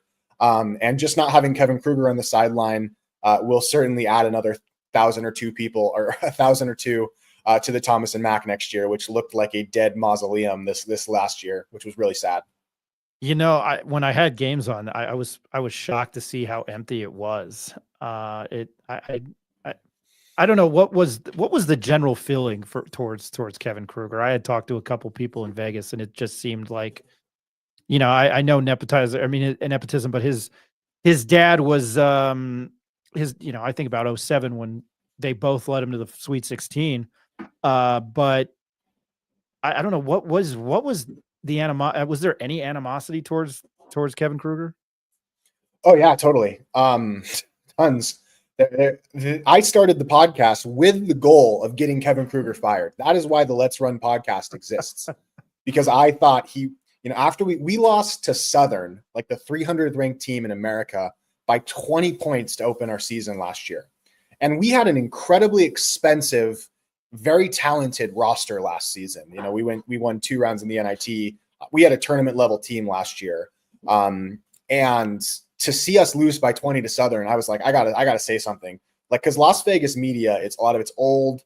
A lot of it's very radio centric, very traditional. There's not a lot of social media presence in terms of Las Vegas sports. And I think, the biggest reason why nobody wants to cover UNLV is because you're not going to get paid for covering UNLV. And so I don't really care about getting paid. I just want to talk, so I had no problem kind of just jumping in and calling out the Krugers. And there was a feeling that Las Vegas media was kind of covering up for Kevin's ineptitude as a coach, simply because people were I don't want to say afraid of Lon or anything, but people just like the Krugers. And so there was a huge. In fact, there were probably more people complaining about Kevin online than there were at the Thomas and Mack, because people just didn't believe in him, and the apathy grew so much. And so it was not a happy relationship between Kevin Kruger and the Rebel fans. And I think if Kevin had a little bit more charisma, I think it probably could have worked out better if he could have been a better salesman. But he was like expired Thai noodles sitting out in the sun. I mean, there was just nothing there. He had no personality at all. And so that, plus just underperformance and legit good rosters that didn't win, I think just made for a really bad environment by the time of Kevin Kruger's run. I appreciate that answer. What was it? I think last year that UNLV beat UNM twice, or they didn't play that. They beat them here, I think, because I don't think they played them in both places. No, I don't remember. They beat them twice last year. That was what. Yeah, that's right. I think I remember that now, because that's how they ended up playing 4 games in 4 days. I'm switching back to Barry Odom because you've mentioned his name. I mean, what was Allegiant? Again, I've been to a game this fall, but what was Allegiant Stadium like as this Rebel team the last 2 years played for the Mountain West Conference? It was a build, man. So the start of Barry Odom's tenure looked a lot like. Sorry about that. 1 sec. Totally fine. So the start of Barry Odom's tenure looked pretty bad. I mean, it looked a lot like Rebel football has looked for like 50 years. You know, empty stadium, not a lot of excitement. Allegiant helped really a lot bring in people just because they wanted to go to cheaper football games, because the Raiders, to get a ticket to see the Raiders is ridiculously expensive, and Allegiant's so fun to go to that it did help the attendance a little bit. But the start of Barry Odom's, it was a slow build. No, you know, nobody thought we were going to be very good that first year of Barry Odom. And so to go to the Mountain West Championship game gave, you know, the program a level of credibility in Las Vegas that it's just never had. And then by the time his second season started, there was a real belief in the program, and we had multiple games with 40,000+ people at Allegiant Stadium, which, you know, that's what, 20 times what we had in the Thomas and Mack all year. I mean, just like, it was an insane, and the crowd and the city was behind it. And now with Mullen, people love kind of flashy people, and Mullen in Florida was never seen as kind of a flashy guy, but in Vegas, he was at the Josh Pastner press conference the other day, and this guy oozes charisma. And the feeling around UNLV football, I don't know that it's ever been so confident.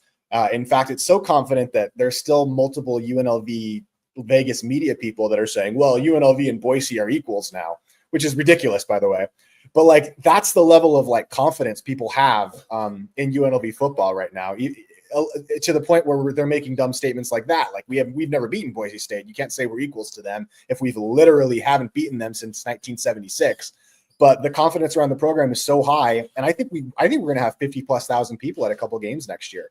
A few games, maybe the UCLA season home opener. We could have 50,000+ people, which is just remarkable for one of the 5 worst programs in college football over the last 50 years. That's right. The Michigan quarterback transfer. What is it? Orji? Alex Orji. Yeah. I got a question from one of the commenters. Tim, I'll get to you in a second. Is Orji the real deal? I don't think Orji's the starter. I think the starter, personally, this is my opinion, spring ball right now, doesn't seem like anybody's really taking a lead or anything so early on in the process. But in my view, the starter is going to be Anthony Calandria. He's a transfer from Virginia. Kind of a Johnny Manziel type player. He kind of slings it. And if you know anything about Dan Mullen, I mean, he coached Tim Tebow, Dak Prescott, guys that kind of ran a lot in the pocket. And he kind of fits that mold to me. But Orji could also do that. But the problem is, if you watched him at Michigan, I mean, his throwing motion was ridiculous. But Orji is like 6'3", 250. I mean, he is, and it's all pure muscle. He looks scary on the field, like on the practice field right now. So should be an interesting quarterback battle between the two. But I would give the advantage to Calandria right now. But Orji could literally play any position. I mean, he looks like just a football player. He looks like 6'3" LeBron James when you see him on the field. It's pretty incredible. Speaking of quarterbacks, since I have you on the show now, I know it's ancient history. The Matt Sluka debacle. What were your thoughts on that? See, again, just an embarrassing story for UNLV that did not have to exist. Matt Sluka was about to be benched for Hajj Malik Williams. And I think UNLV's performance after Matt Sluka, UNLV won games against Kansas and Houston because their defense was incredible at the beginning of the year. And because their running game under Brennan Marion, who's now the head coach at Sacramento State, was just outrageous. But if you look at Matthew Sluka in his first 3 starts, his stats were terrible. And he went to UNLV and said, I want money. And UNLV was like, we don't really need you, dude. We're not going to, and could there have been some bad things between him and an assistant coach and things that were promised?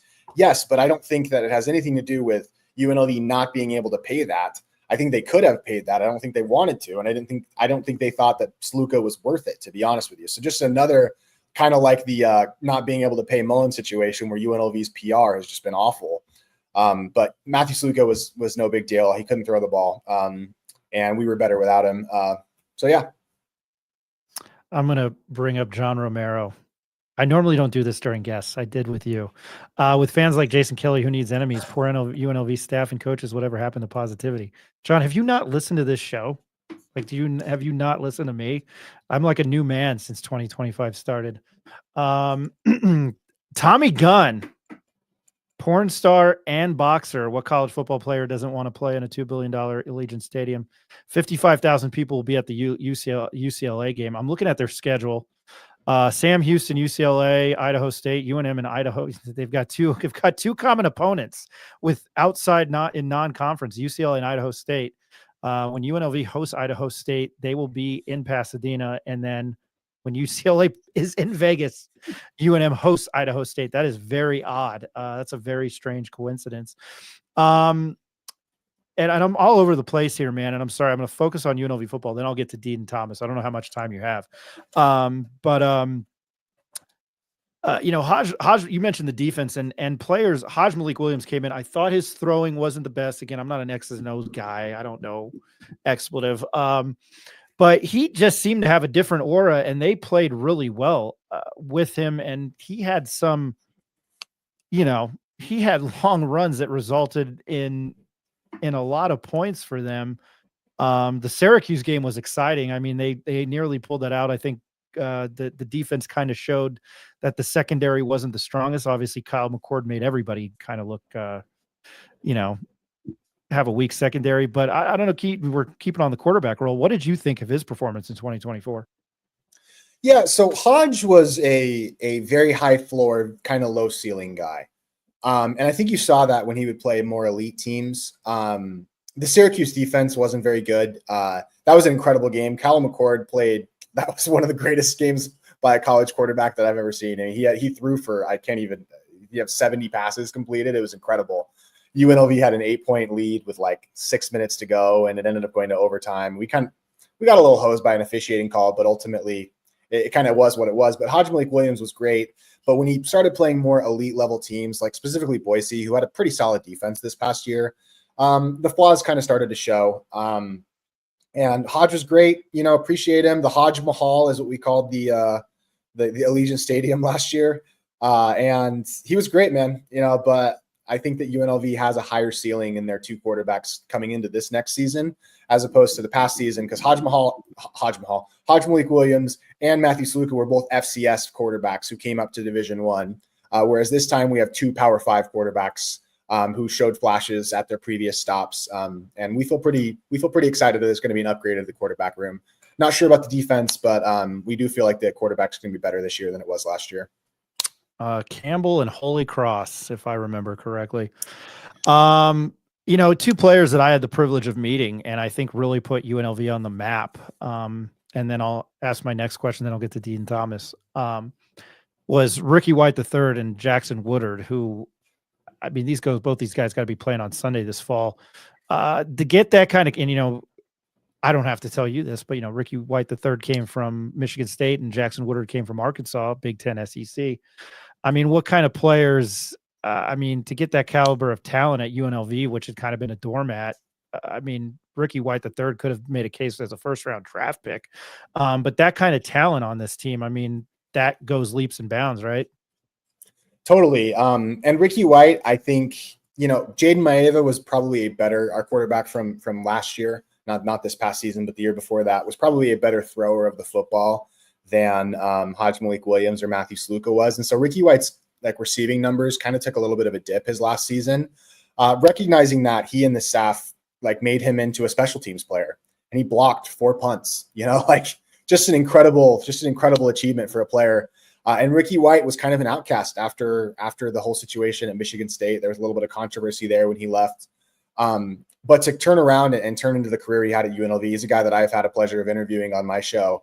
And just an incredible player that UNLV really benefited from establishing this program. And Jackson Woodard, maybe even more so than Ricky White, to be honest with you, just class personified, hard worker. Even opposing teams never had anything negative to say about him. And he just was so disciplined and such a leader.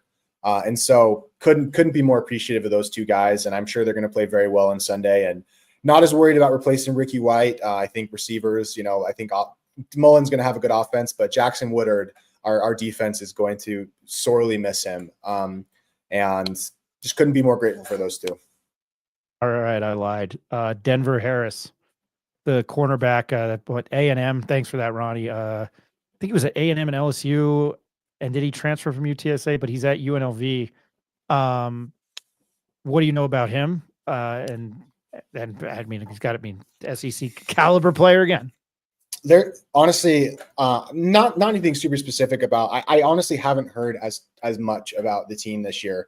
When you have a change of staff, like especially something as monumental to football, it's just different people around the program now, and so getting people to talk to, because this is a part-time thing for me. I don't make money off of this. I'm a full-time law student at UNLV, right? So I don't have time to go to practices. So I'm hoping to learn more. But he, along with, there's like 7 or 8, actually a lot more than that, like maybe 20 guys that are like big Power 4 level players who were high recruits out of high school that Mullen brought in. The roster is just littered with talent, and it's going to be up to Mullen to put something good together. But just have all the confidence in the world in him that he's going to do that. And I'm sure that my favorite player is probably a Pitt transfer named Chief Borders. That dude's a great name. He's incredible. His tape is just, when I was looking at tape for it, I couldn't believe it. But yeah, I mean, there's just guys up and down the roster that are really good, especially in the offensive side of the ball. Again, the defense, we're going to have to see. Might be a little bit of an adventure. There might be some very high scoring games next year. All right, I'm going to switch gears back to basketball. And again, I'm sorry I'm all over the map on this. But Dean Thomas announced, I think yesterday, that he was going to LSU. His family lineage there. What are the thoughts around Vegas with that? So DJ was a great player. In fact, coming into this season, I remember I had a discussion with Lobo Gabe. I'm sure you know Lobo Gabe. It's one of my favorite people. Yeah, and actually, I went to the Pit last year. So when UNLV played at New Mexico last year, I told my wife, she's like, "Why do you want to go to Albuquerque?" And I was like, "I got to go to the Pit. I've wanted to go. I've been a UNLV fan my whole life, and I've always wanted to see a game at the Pit." So I was there last year when DJ really played a great game in New Mexico, and by the Pit's just incredible. I just love it. So I can't wait to go back as soon as possible. I'm glad that we get to keep playing New Mexico.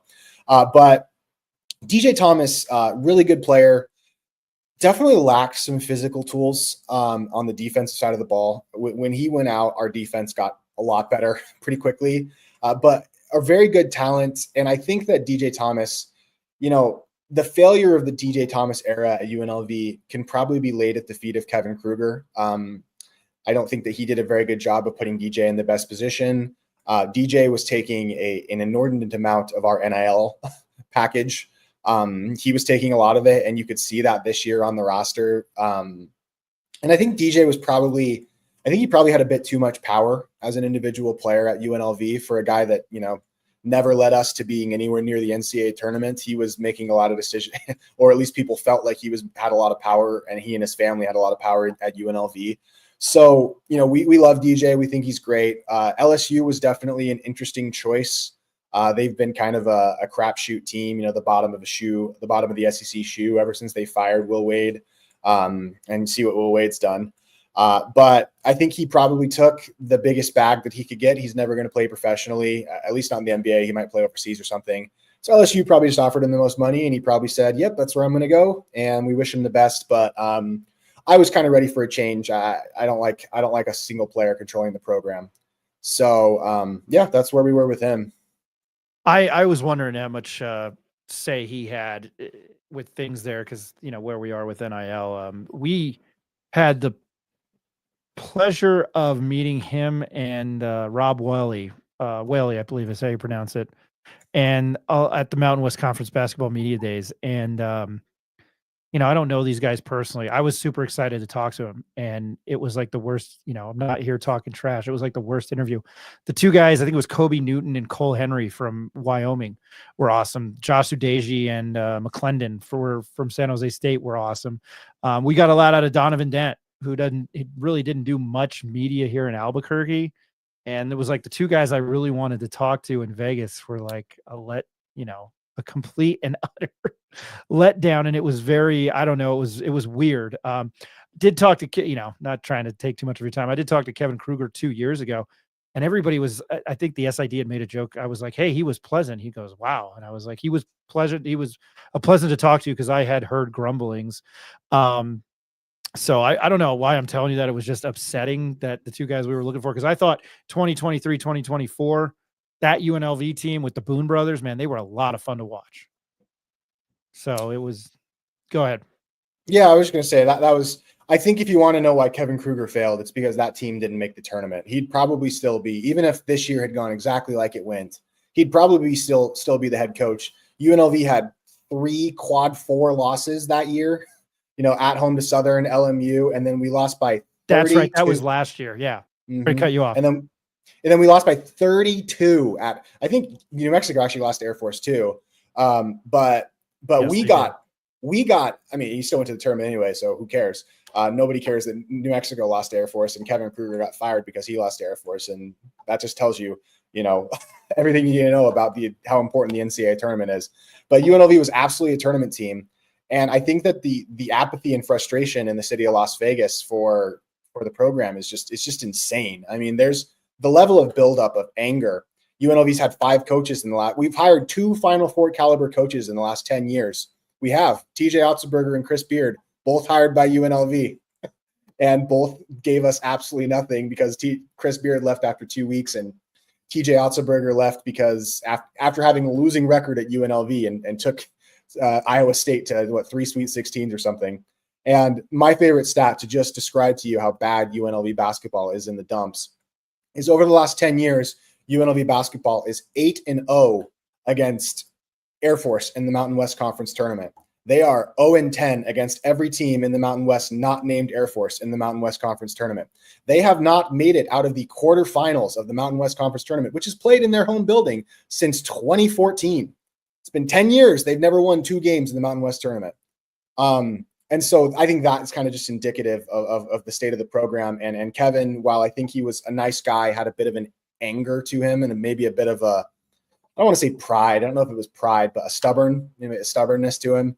And it was just doomed. And Pastner, at the very least, is a guy with a lot of energy and who people really like, more so than a guy like Marvin Menzies, who waddled like Vito from The Sopranos.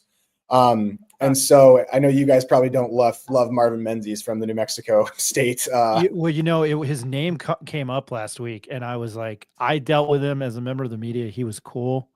But I think that Lobo fan here wouldn't have wanted him, and he didn't have much. I don't think he got UNLV to the tournament. No, he his first season 11-24, second or 11-22 or something like that. Second season he had a couple NBA players on his team, and they were 8th in the Mountain West that year.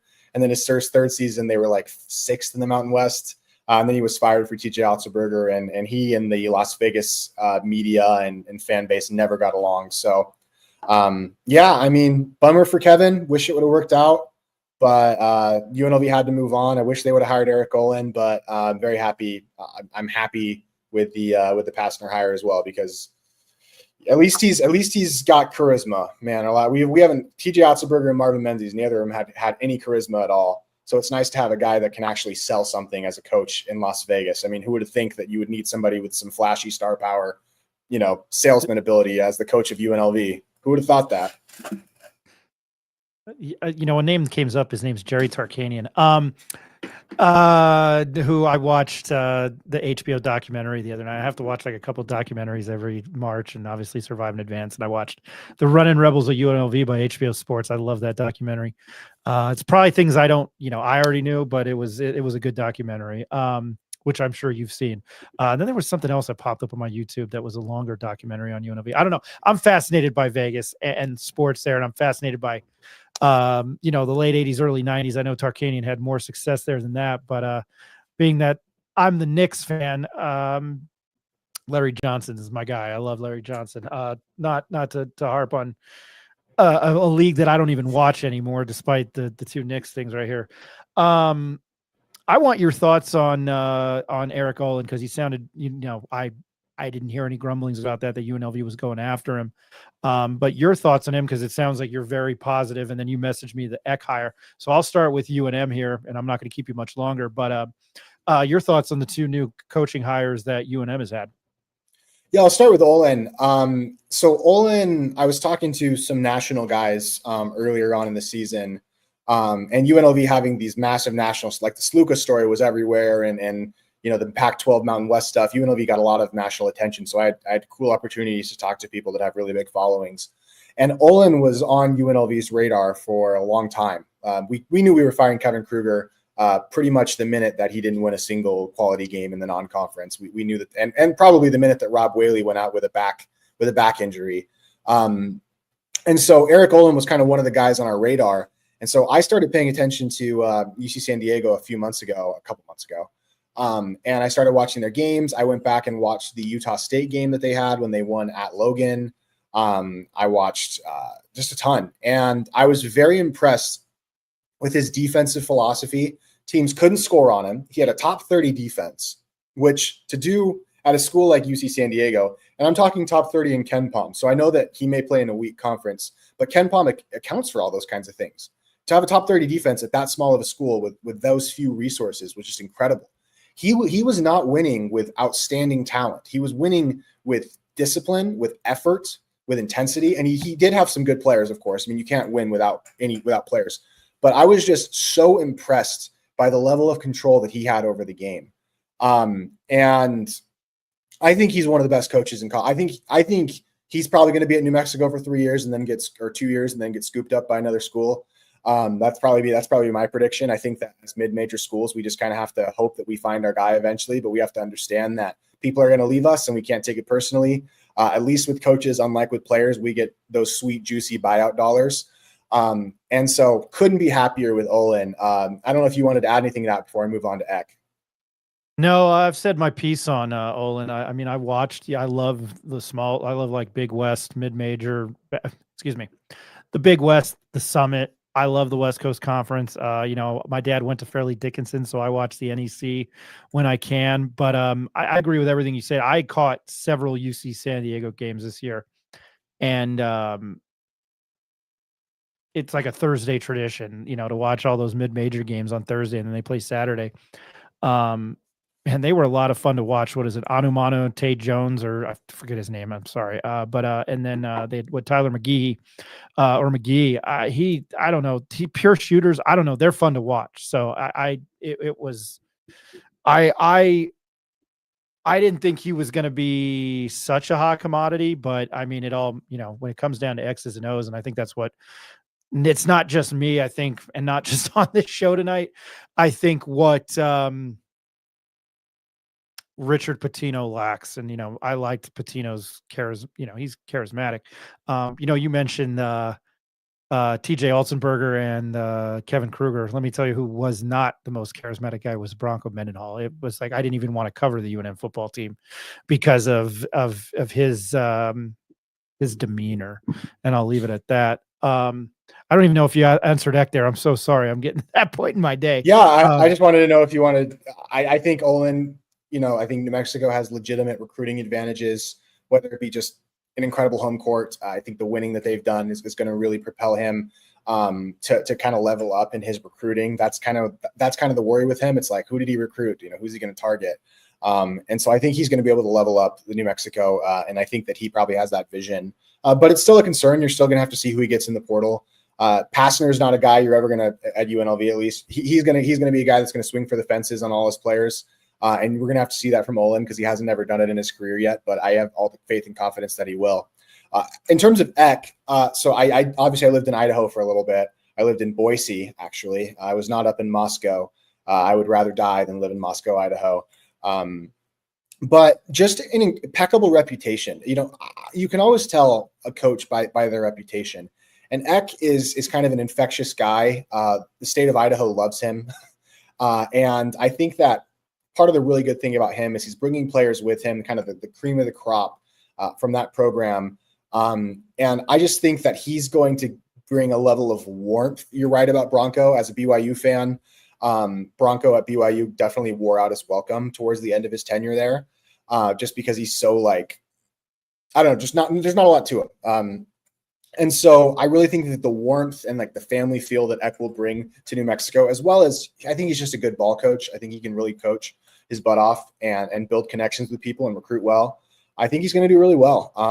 I probably feel better if I had to pick which one I feel better about. I think probably Olin, probably a little more than Eck, but I think it's a slam dunk hire for New Mexico.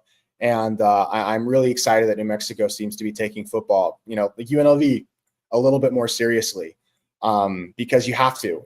I think both of our programs being left out of the Pac-12, a lot of it had to do with football. On the UNLV side, it was because we spent so much money on football that we couldn't afford it. And then the Nevada doesn't want us to spend money, because Reno is a cheapskate school that sucks and should fall into the depths of hell.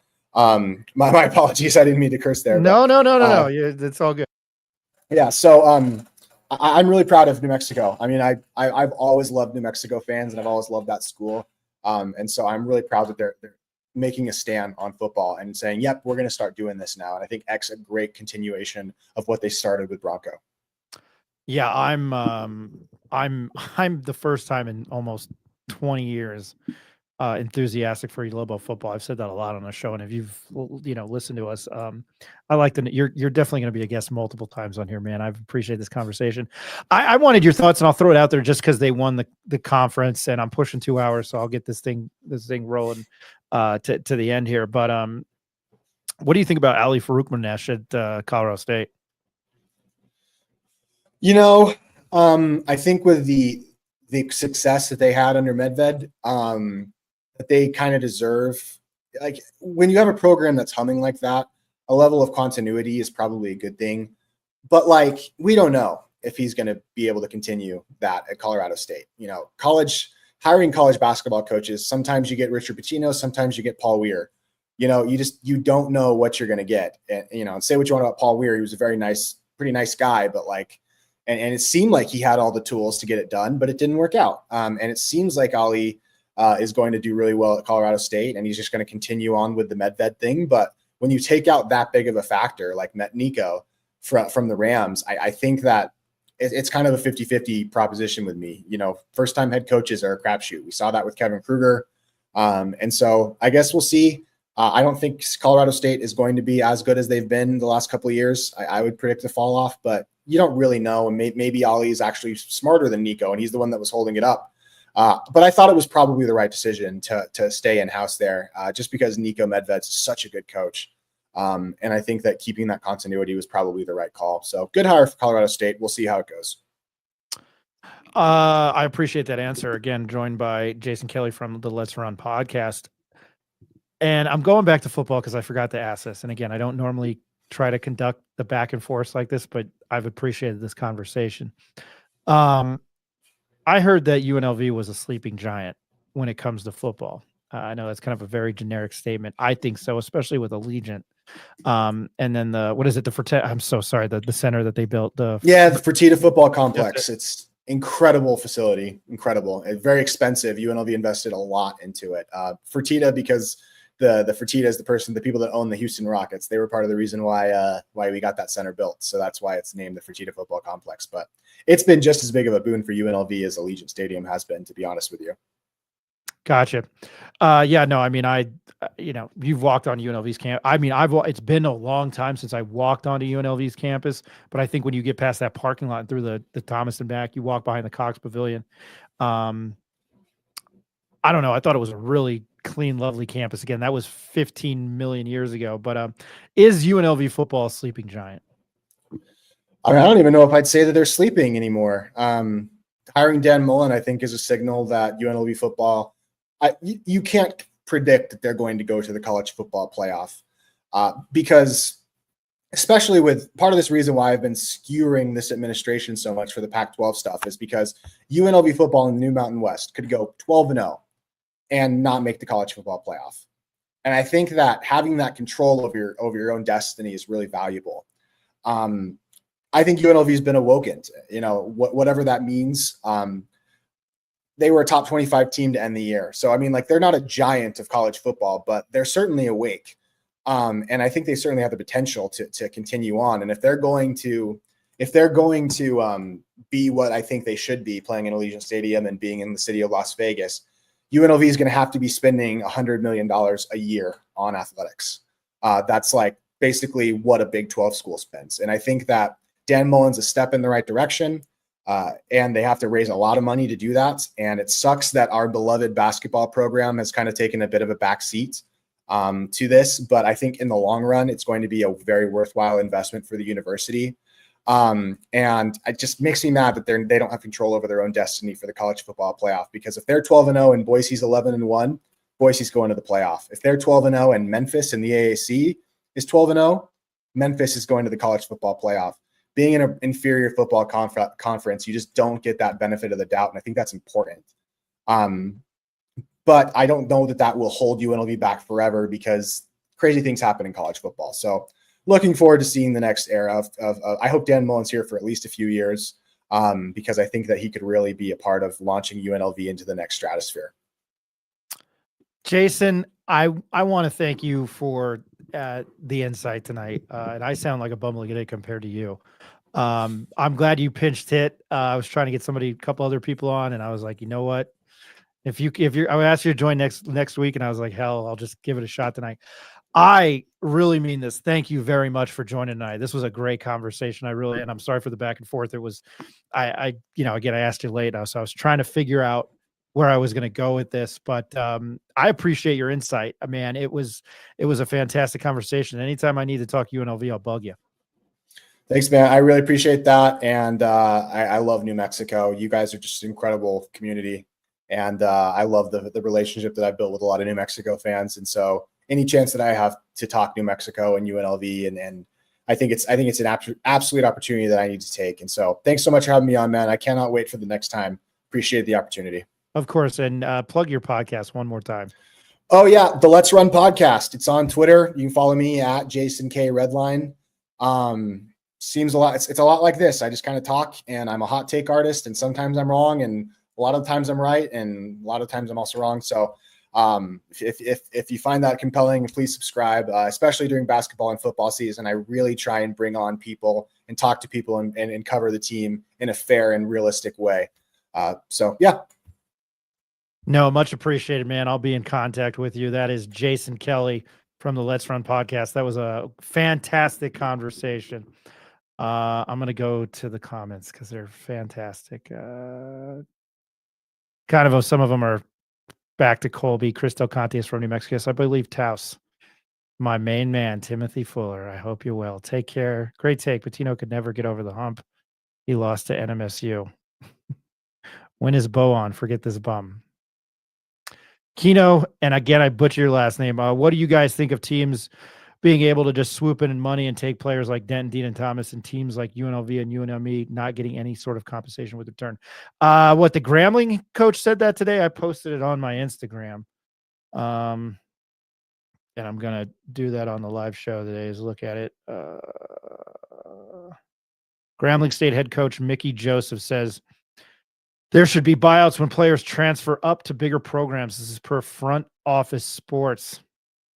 Quote, there needs to be a buyout. If they move up from me and go G5 or P4, I should get compensation for that. I agree with that wholeheartedly.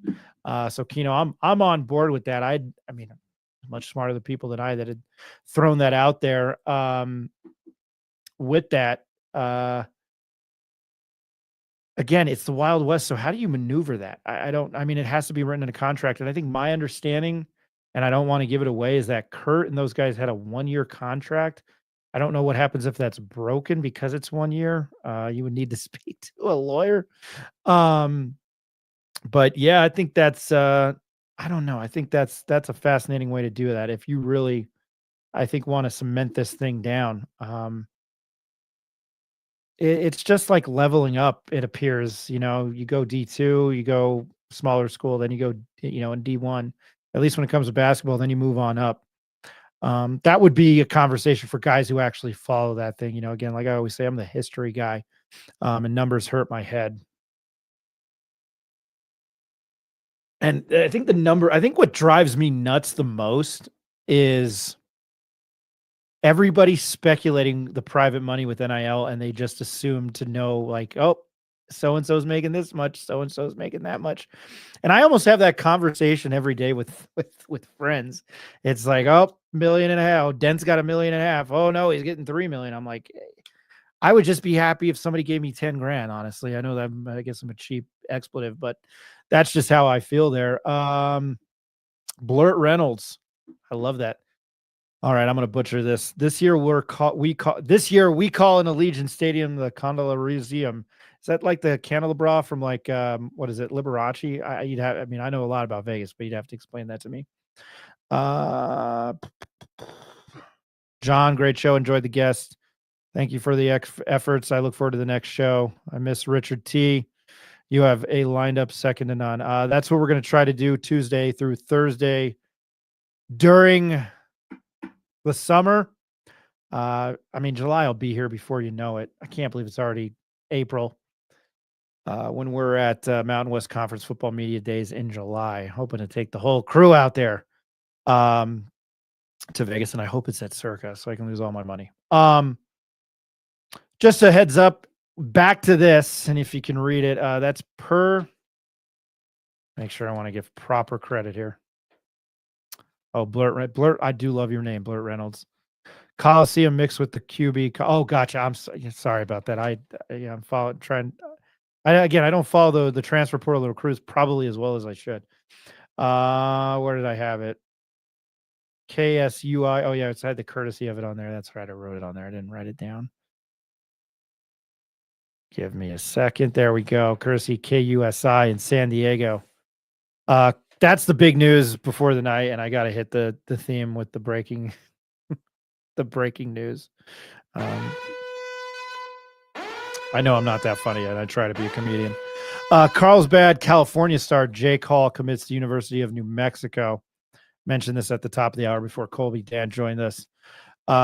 He's a senior at Carlsbad, 940 points, 25.5 per game, 221 rebounds, almost 7 a game, 124 assists, almost 4 a game. He shot almost 60% from the field, shot almost 40 from 3, 7 games with over 40 points. He is UNM head men's basketball coach Eric Olin's first recruit, and he ditched UCSD to go play at New Mexico for him. Those numbers are off the charts. A high school in California is a different beast. So those are pretty darn good numbers. I don't follow that. I don't know what levels are at UC San Diego, but pretty crazy stuff. Appreciate everybody that watched the show tonight. I want to thank Jason Kelly, Let's Run Podcast. He's hot take guy in UNLV athletics. I appreciate that conversation. I was very happy to have him on. A lot of insight, probably better than I, who hosts the show. And Kobe Dant, I had the pleasure of meeting him. If you're into gambling, and Jacob Neff and I are going to slowly bring that back, check out the Sports Gambling Posse, Sports Gambling Podcast Network, sportsgamblingpodcast.com. Check it out. They do shows from the VSiN studio in Circa during football season. He's got something going on there. And I applaud anybody that's a stand-up comedian. I want to push the Pit Press Plus exclusive content. Go to our website. There still will be free stuff. The show will be live. Any breaking news, any hard news will be, or soft news will be I got to queue up the Beavis and Butthead, but any soft or hard news on there will be free. Just exclusive contents like features. So I think Eric's got it at $2.99, less than a cup of coffee a day. And it's $25 for the year. Nick and Eric are working on something. Going to have George Scott write something. So check it out. I'm going to try to do features. I'm going to try to have something on there Monday, Wednesday, Friday, when we don't do a show, and sort of a feature during the on Sundays, much like, Sunday edition of a newspaper. Things to look out in the future now that we're wrapping this up, and then we'll keep an eye on the recruits and the transfers that Olin gets. We haven't talked, and don't take this politically, please. We haven't talked to many women athletes from UNM. And I happen to know two that were All-Americans, Jeannie Fairchild in volleyball, who I graduated high school with, and Sandy Fortner, now Sandy Martin, was an All-American. I need to reach out to them to see if she joined. Trying to get them on the show. Jeannie said yes, All-American in volleyball. She actually transferred from University of San Diego or UC San Diego, I forgot, and played at UNM. And I believe she was an All-American her senior year in 2008.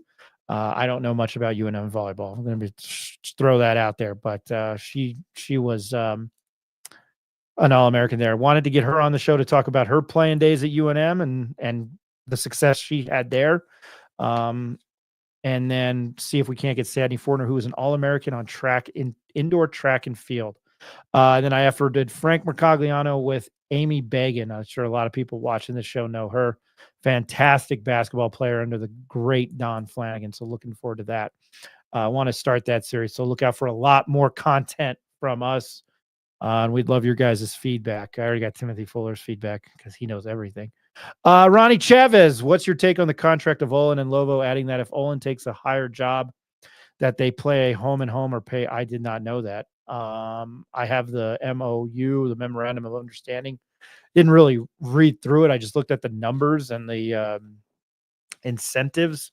I will have to take a closer look of that, but I don't know why higher job that they have to play. I don't know if that's true, Ronnie. I'll come back to that. That's interesting because he'd have to come back here. And obviously they'd have to go there. I'm interested if they're still going to go to VCU because that was a Patino thing. I thought about that. Hadn't really delved into that. So I wonder if the schedule will affect VCU. Obviously they're going to go down to NMSU.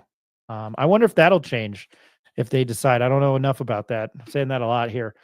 Patino didn't want to play NMSU twice because I think it hurt their net or Ken Palm or whatever, and then they lose to him in the pit. But yeah, that's interesting. Ice Baby, stop, collaborate, and listen. Hey, thanks for all the Twitter activity there, man. I appreciate it. We appreciate it. I believe the NIL cap for UNM is $5 million. Again, it's a private thing, man. I don't know. That's a Kurt Roth question that I don't think he would answer. But again, depends on what they're playing. I know football and basketball are their, men's basketball are their big support system there. And you put it, that's what they honk the most. But I mean, he does Kurt does a good job. He's a big basketball fan, so I think that's his enthusiasm. That's what he's more enthusiastic about. We will come back to you live next Tuesday. I'm efforting John Sullivan, former All-American kicker for UNM, to join us. I don't got to give him a shout out. Phil Perry from the Mountain West Conference. I don't know if I've ever mentioned him on here. The Mountain West Conference has been incredibly freaking awesome to us since we've been going out there for 2 years. So everybody at the Mountain West Conference, I don't have everybody's name, Javen Hudlin and Phil Perry. I don't think you guys are watching, but special shout out to you. Frank, thanks for getting Bo on. I'll say it on the record here. Really, really appreciate it. Yeah, much appreciated to him for that. And then what was I gonna say? Yeah, so that's what we've got on tap for things coming up.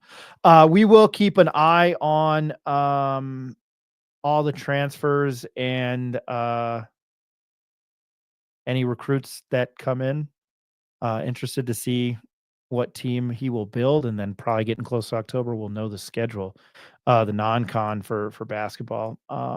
spring football before I get out of here.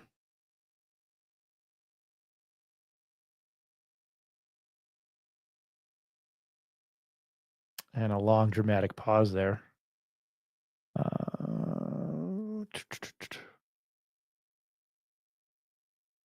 The spring football coming up on the 5th. We'll run into your start time of the Final Four, 2:15 to 4:05, and that practice is open. So, pleasure. Thanks to Kobe Dant from the Sports Gambling Podcast Network, and then the College Experience. If you want more on national stuff, head over there. He was a plethora of knowledge, and he was a stand-up comedian. I got a lot of admiration for him, because comedy ain't easy, and obviously I don't do it well either. Bo Davidson, the GM of the University of New Mexico football team, appreciate that, and then Jason Kelly of the Let's Run podcast. Much appreciated, everybody, and everybody that's watching. Thank you. We appreciate all the support. Even you, Timothy Fuller. I love you. I'm going to buy you flowers.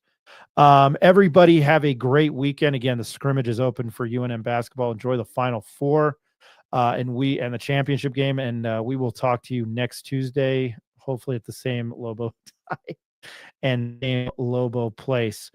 And don't forget the Pit Press Plus, and then the subscription over there. I need to get a script for that. But anyway, hey, thanks for everybody. And as I always say, please don't do anything that I would do. Have a good weekend.